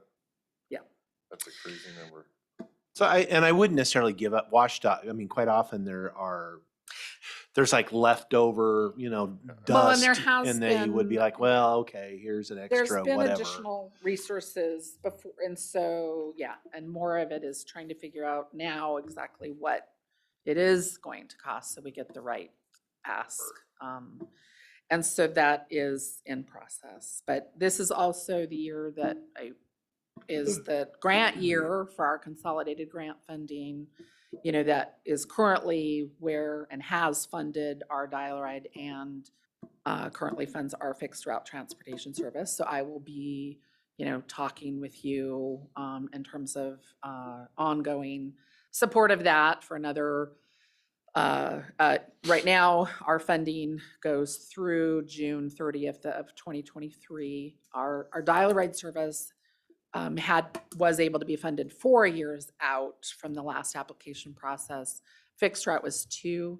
The hope is that we can do 4 for both of these in the next time. And so the other piece that we will have a need for is capital in terms of vehicle replacement, because, you know, we're running them, especially the fixed routes. Those are getting a lot of mileage on them. And so I will be putting together that, and we'll be talking with you about that as well, to see what you're good with me going forward with in the application for. And then this is also a year that as part of, you know, through RTC, and that we have to do an update to the Human Service Transportation Plan. And that involves public meeting and feedback regarding that. And we've typically, you know, had a meeting, you know, like in Goldendale and White Salmon. So we'll be, and other times we've done Dallasport as well. So we'll be working with RTC to kind of coordinate that as things are opening up now, and seeing how best to meet that need. And that's to get, you know, public feedback on the existing transportation services available and what people see as the needs or gaps in service, and updating those process. But a lot of those continue to be the same kind of things that, you know, with more money and more, you know, that we need. more support and service. And sometimes that may be, though, also looking at whether there's some other connecting routes.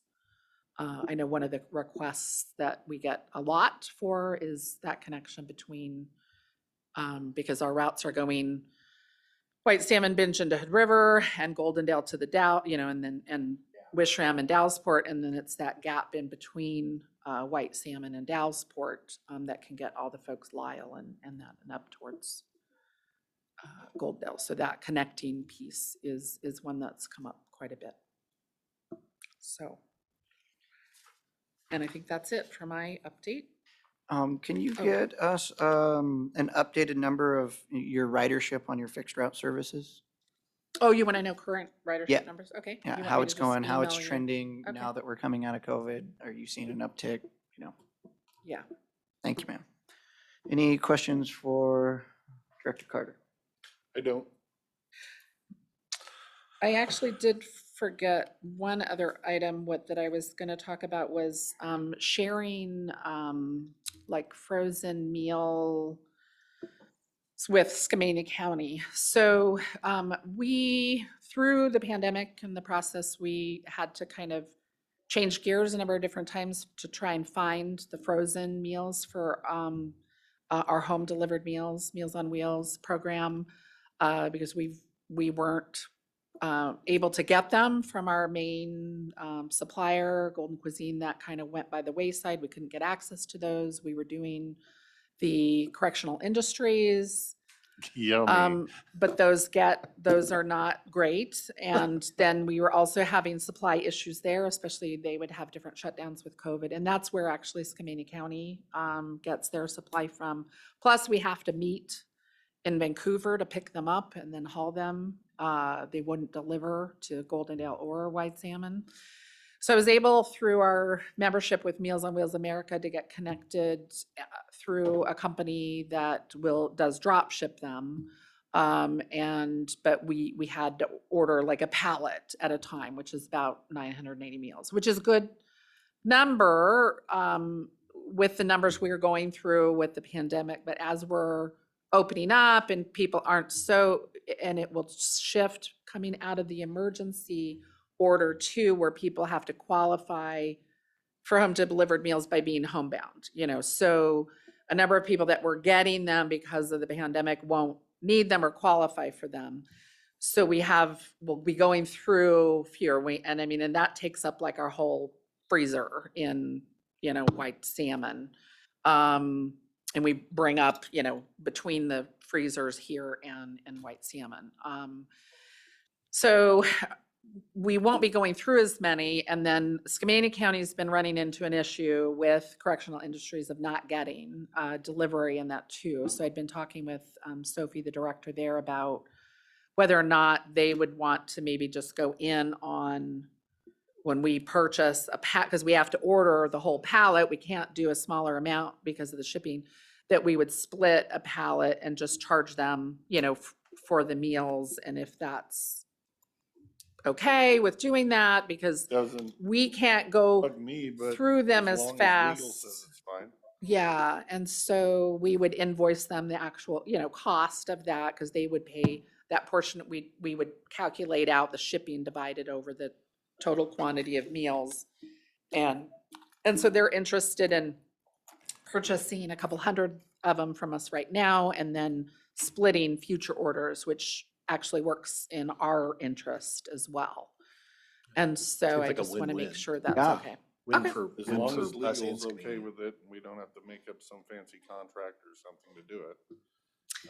Yeah, I think we should be able to just invoice that. We would be able to show that amount and invoice them. We could provide, that backup. And then their nutrition funding and our nutrition funding, our contracts are through ADSWA. And so I think anybody willing to take those meals off your hands, you should be okay with.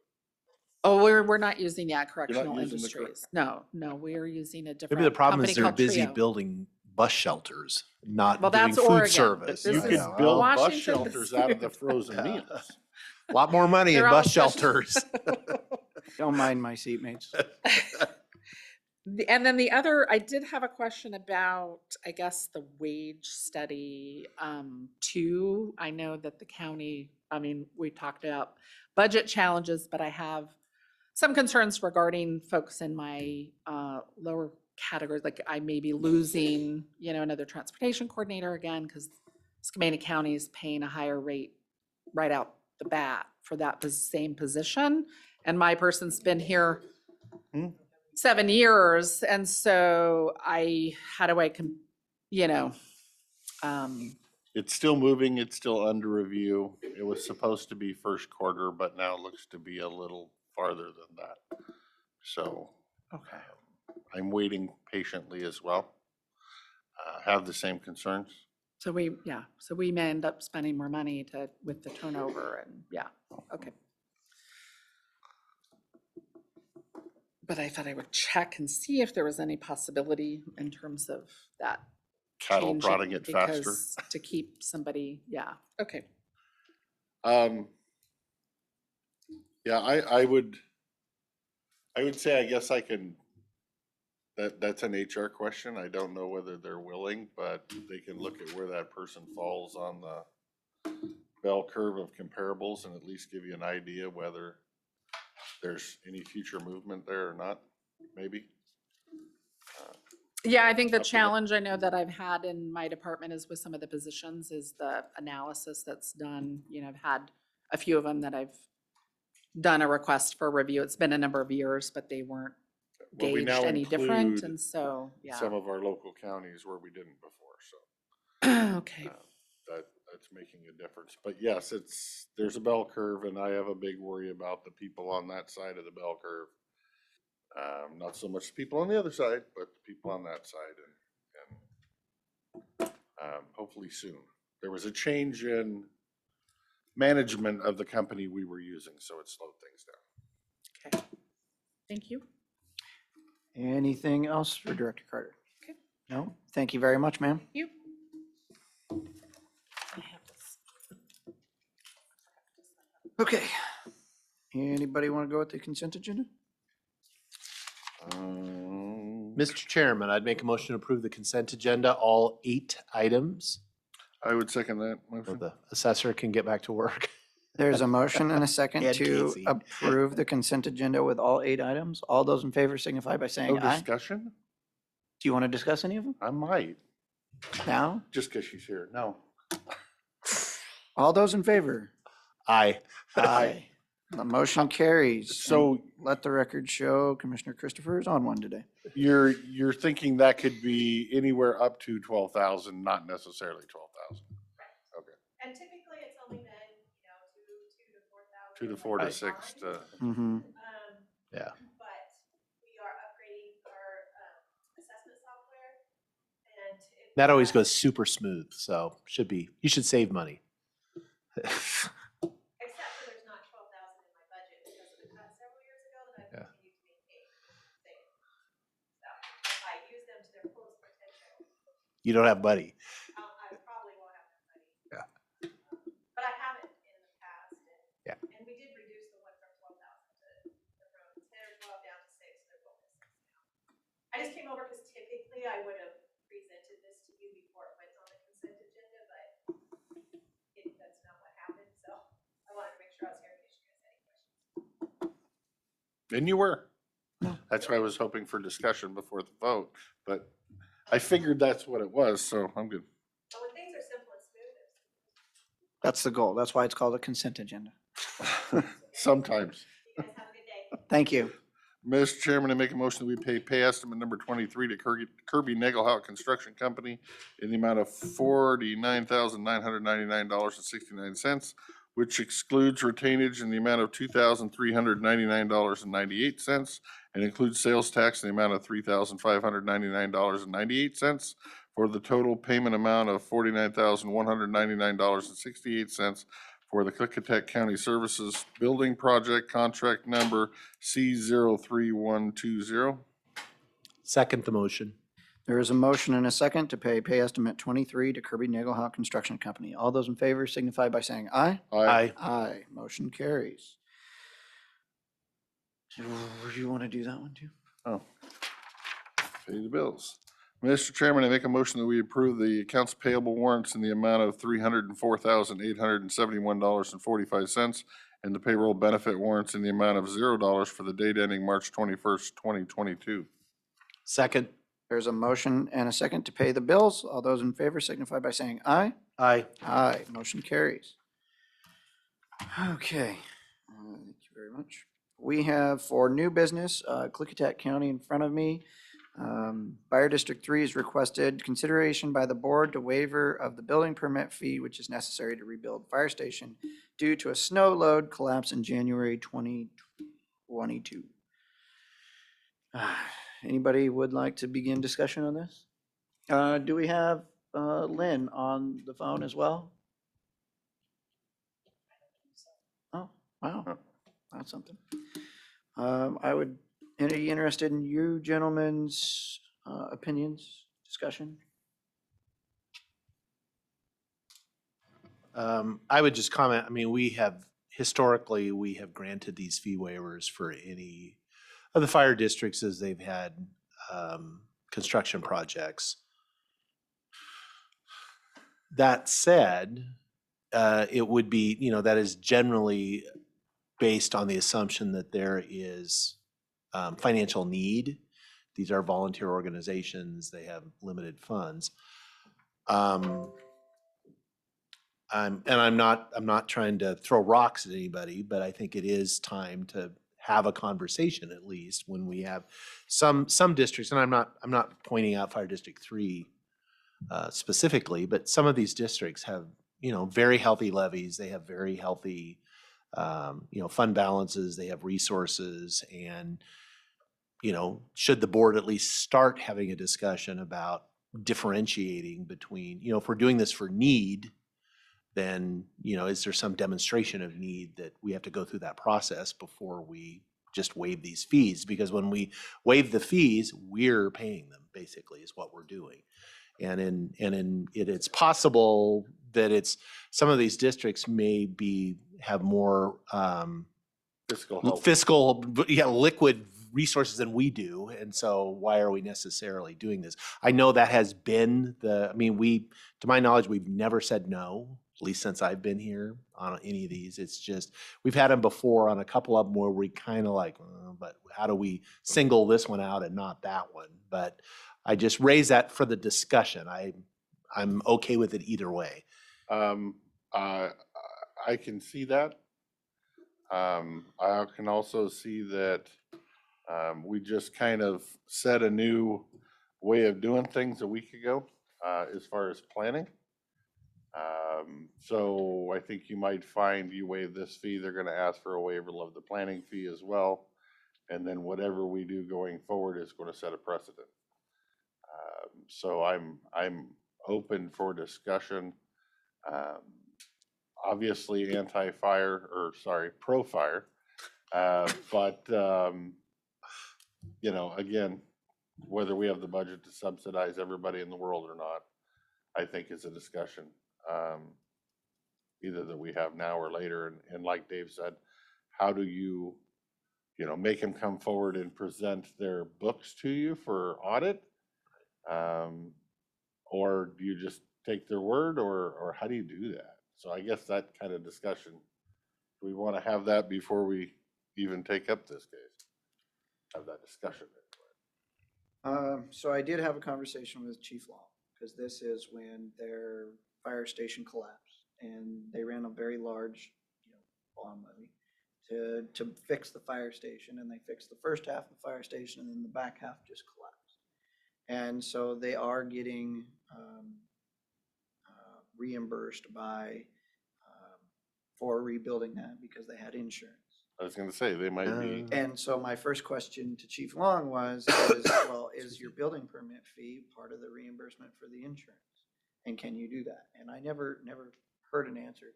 I don't know if he is on. I don't think he's online. And I did let him know that, we kind of have had this discussion about a new way of doing things. And so if they have a large multi-million-dollar levy that they were working on this building and then the collapse, and now they're getting, you're gonna have to get a new fire truck and the amount that they're giving them should cover the rebuilding of it. So the question comes down to the need. Now, if you're Glenwood and Right. you have literally $50 in the bank, Klickitat, which we'll be hearing from shortly, that doesn't have any bunker gear. that has a little bit different of a need than somebody that ran a multi-million-dollar levy and is getting insurance off of this. So I did let him know that, we did just say no. And for the record for the public, they're asking for a total fee waiver in the amount of $3,007.17. Which was our cost of processing that Processing that. $3,000 for that repair. I don't know. But how do we,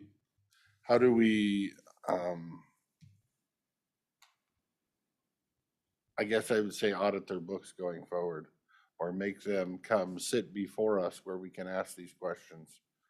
Well, that's pretty easy. All we have to say is we might sign it if you come and present the case. Yeah. Present your hardship. Not just general, I'm not signing off on everything generally rubber stamping anymore. If you have a certifiable hardship, come present your hardship and be ready to answer the questions on why you have a hardship.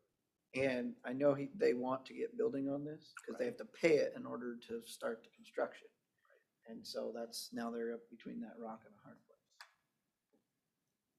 We could maybe try to get a hold of Chief Long and have him call in here in a few minutes. I can you have his number? Yep. I don't know. I'm kind of thinking it must not be a horrible hardship if they're not already on. Well, he asked me if we'd seen it last week. And, no, we're not taking public comment at this time. Okay, so we are going to table that for right now. Until she gets back to us. We also have here the American Indian Health Commission from Washington State, the request for the designation of the member. Did everybody have a chance to look at that? Is everybody consenting that I can sign this? All right, just wanted to double check. Yes. For the record, yes. I don't think it needs a motion since we already did that last week. For the record, Okay, we will move into board pending until Lee gets back. I did have a question. Sharon was talking about the volunteer. It'd be nice if somebody would show up to the lunch that they're having on the 22nd at the Pioneer Center. I would also, after our near miss at the Klickitat mill site with too many commissioners showing up, I would say if we're going to do that, we need to plan for that, notice that, and make sure it's out there. So I have a meeting of the Finance Committee Yes, you early do. in the morning. If I get done at 11, I can make it back for that. But I don't know if one of you gentlemen would like to go. She said the 22nd. 22nd of April. Not today. Not, yep.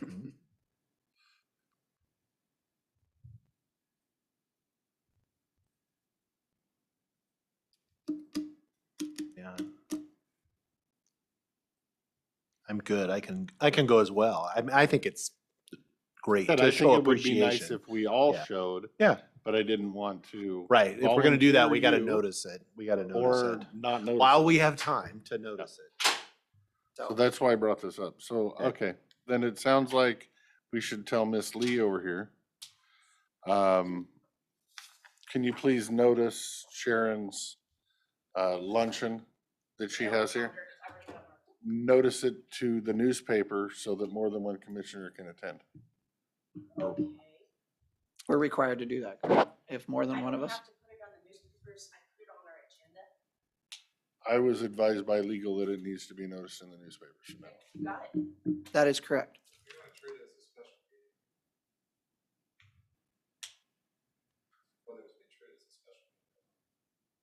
What's that? If we're go.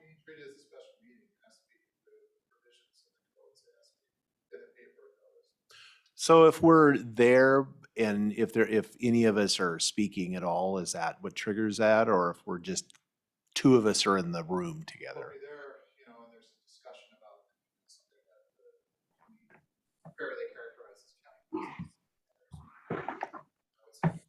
Yeah, I mean, I think we're going, it's an appreciation dinner for the volunteers and we're volunteers in just, the county. somebody's got to say, great job. We really appreciate you.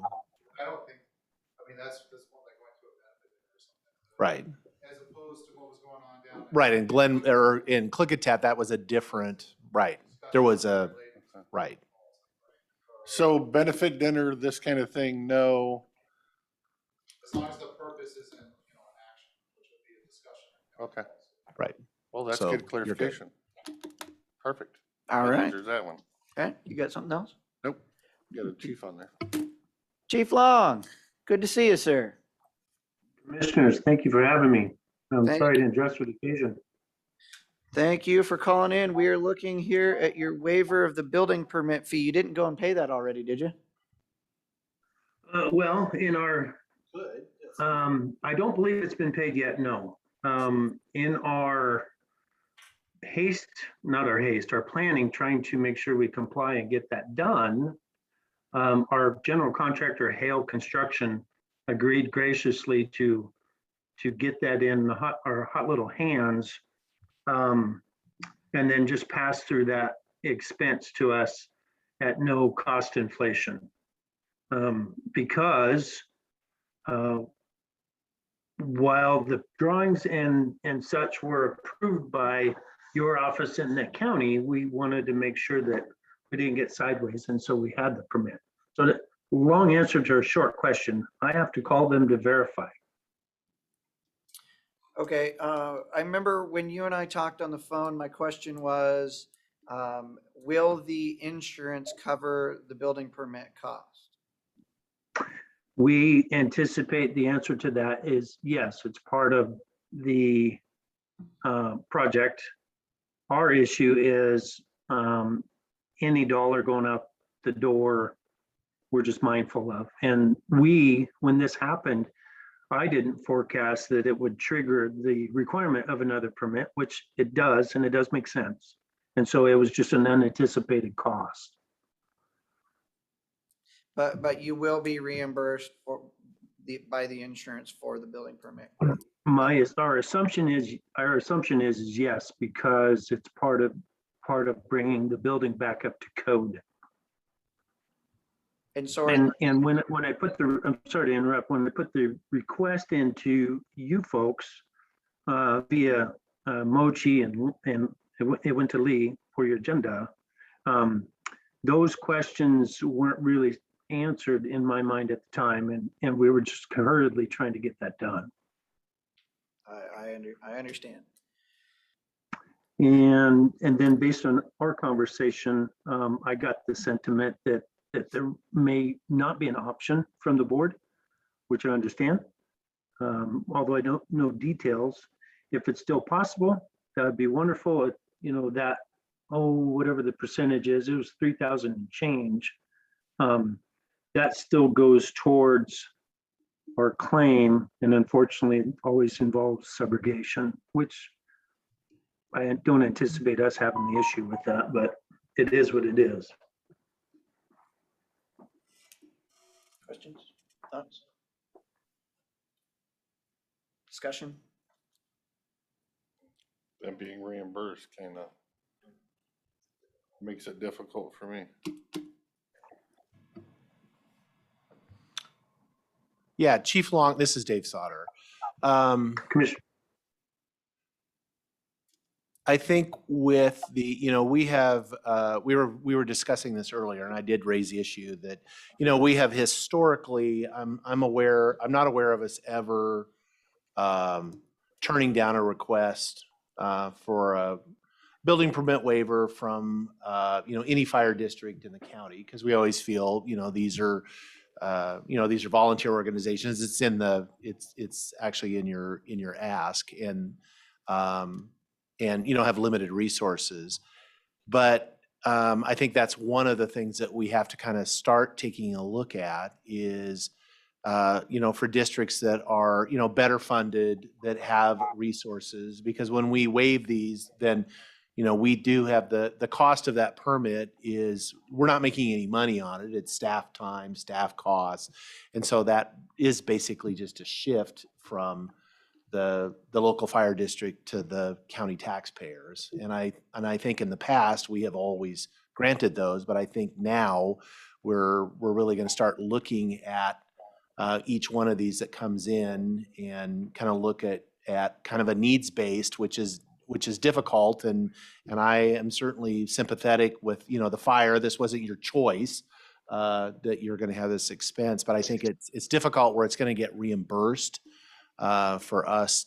It would be hard for me to support granting the waiver. So that'll be a first for me, but.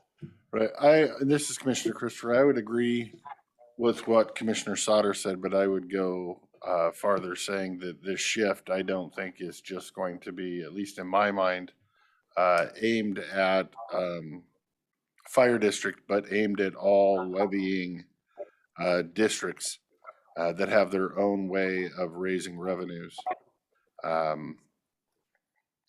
There's just, the money is not at the county anymore to subsidize. So I would agree with Mr. Sauter. If I may I make a note? So reference the two previous permit applications we put in. I recognize the extensive amount of staff time that it took for those on our behalf, and we appreciate that. I would like to apologize, and in hindsight now, perhaps I reacted just a little too soon and out of panic, and do recognize that we won't be reimbursed, that it is through an insurance claim. And for that, I think I would support a denial of the request as well. So I see where the board is leaning towards, and I appreciate that. I do appreciate your time in considering it. I think it turned out to be more of a timing issue on our behalf, as they're actively actually today cutting concrete to begin the rebuild on the floors. And so I think for this waiver, I conclude, as I talked with Commissioner Anderson, that the sentiment is probably going to be in favor of a denial with our request, and I'm okay with that. It's an insurance claim, and honestly, I think the total ticket is not to exceed $416,000. A lot of that has to do with prevailing wage law, and $3,000 isn't going to change the world. So that's what I meant. Well, thank you very much, Wes, for your understanding. worry. Good luck on your rebuild. And I hope you guys are able to find a new fire engine as well. And you guys are back on your feet as soon as possible. But we are working on that. One of the goals of our bond was a fire engine for the voters, and that has not been lost. That's still in the plan. And so we're working through that. We'll be holding open houses soon for the public to come in and see what they've invested in. But we just kind of got to move in. I'm the mover. Our staff is the mover. So thank you very much, gentlemen, for your time. And please make sure to send us an invite for your open house as well. I will do that. Thank you very much. Thank you. Thank you, sir. Okay. So I'd assume if we're not taking any action, we don't need to take any action. That is correct. He rescinded his. So did you pull that out of there? Yeah. somewhere? Oh, sorry. I'll pull it. Don't inadvertently. I'm the only one that was going to sign it anyways. Oh, we'll set that up there. Okay. Further board pending? Anything? No, we're past time, so. We are past time. Okay. Prosecutor. Oh. Nothing. No. It's Prosecutor just like- Cannell, do we have anything for open session? At some point, we probably should have a more engaged conversation about the difference between releasing debt and waiving fees. Okay. The Board of Commissioners has the power to release debt if not prejudicial to the county. I don't know if that means waiving fees up front. That's a good question, because they have for like Rodeo Bible Club, they've covered half the fees. And Right. so, yes. Because a waiver means the debt's not even collected or attempted to be collected. So it would be Whereas nice. when the term says release debt, that's an accrued amount that's owed to the county. So there's obviously not a lot of litigation on this, but it's, the statute does enumerate a power of the commissioners to release debt if not prejudicial to the county, and there's no personal interest involved. Does that mean that you can preemptory waive fees that would apply to everyone else? Right, is that just a timing issue that we don't do this before it? We make them have the debt, then you can do it after? Demonstrate some reason why they can't pay the debt, I would think, right? And if the code is consistent with most of the comparable counties, the work wouldn't be processed until the debt is collected. Right, because they have to pay before we issue the start work. SEPA or whatever it is. Yeah. Right. So are you gonna look into that a little more, or? There's not a whole lot of guidance on it. It's just that the board needs to, be cognizant of the fact that it could be a potential issue. Well, we would love any of your direction on that, because we don't want to put ourselves in a hot seat, yeah. because this has been done for what? As long as you've Ever. ever remember?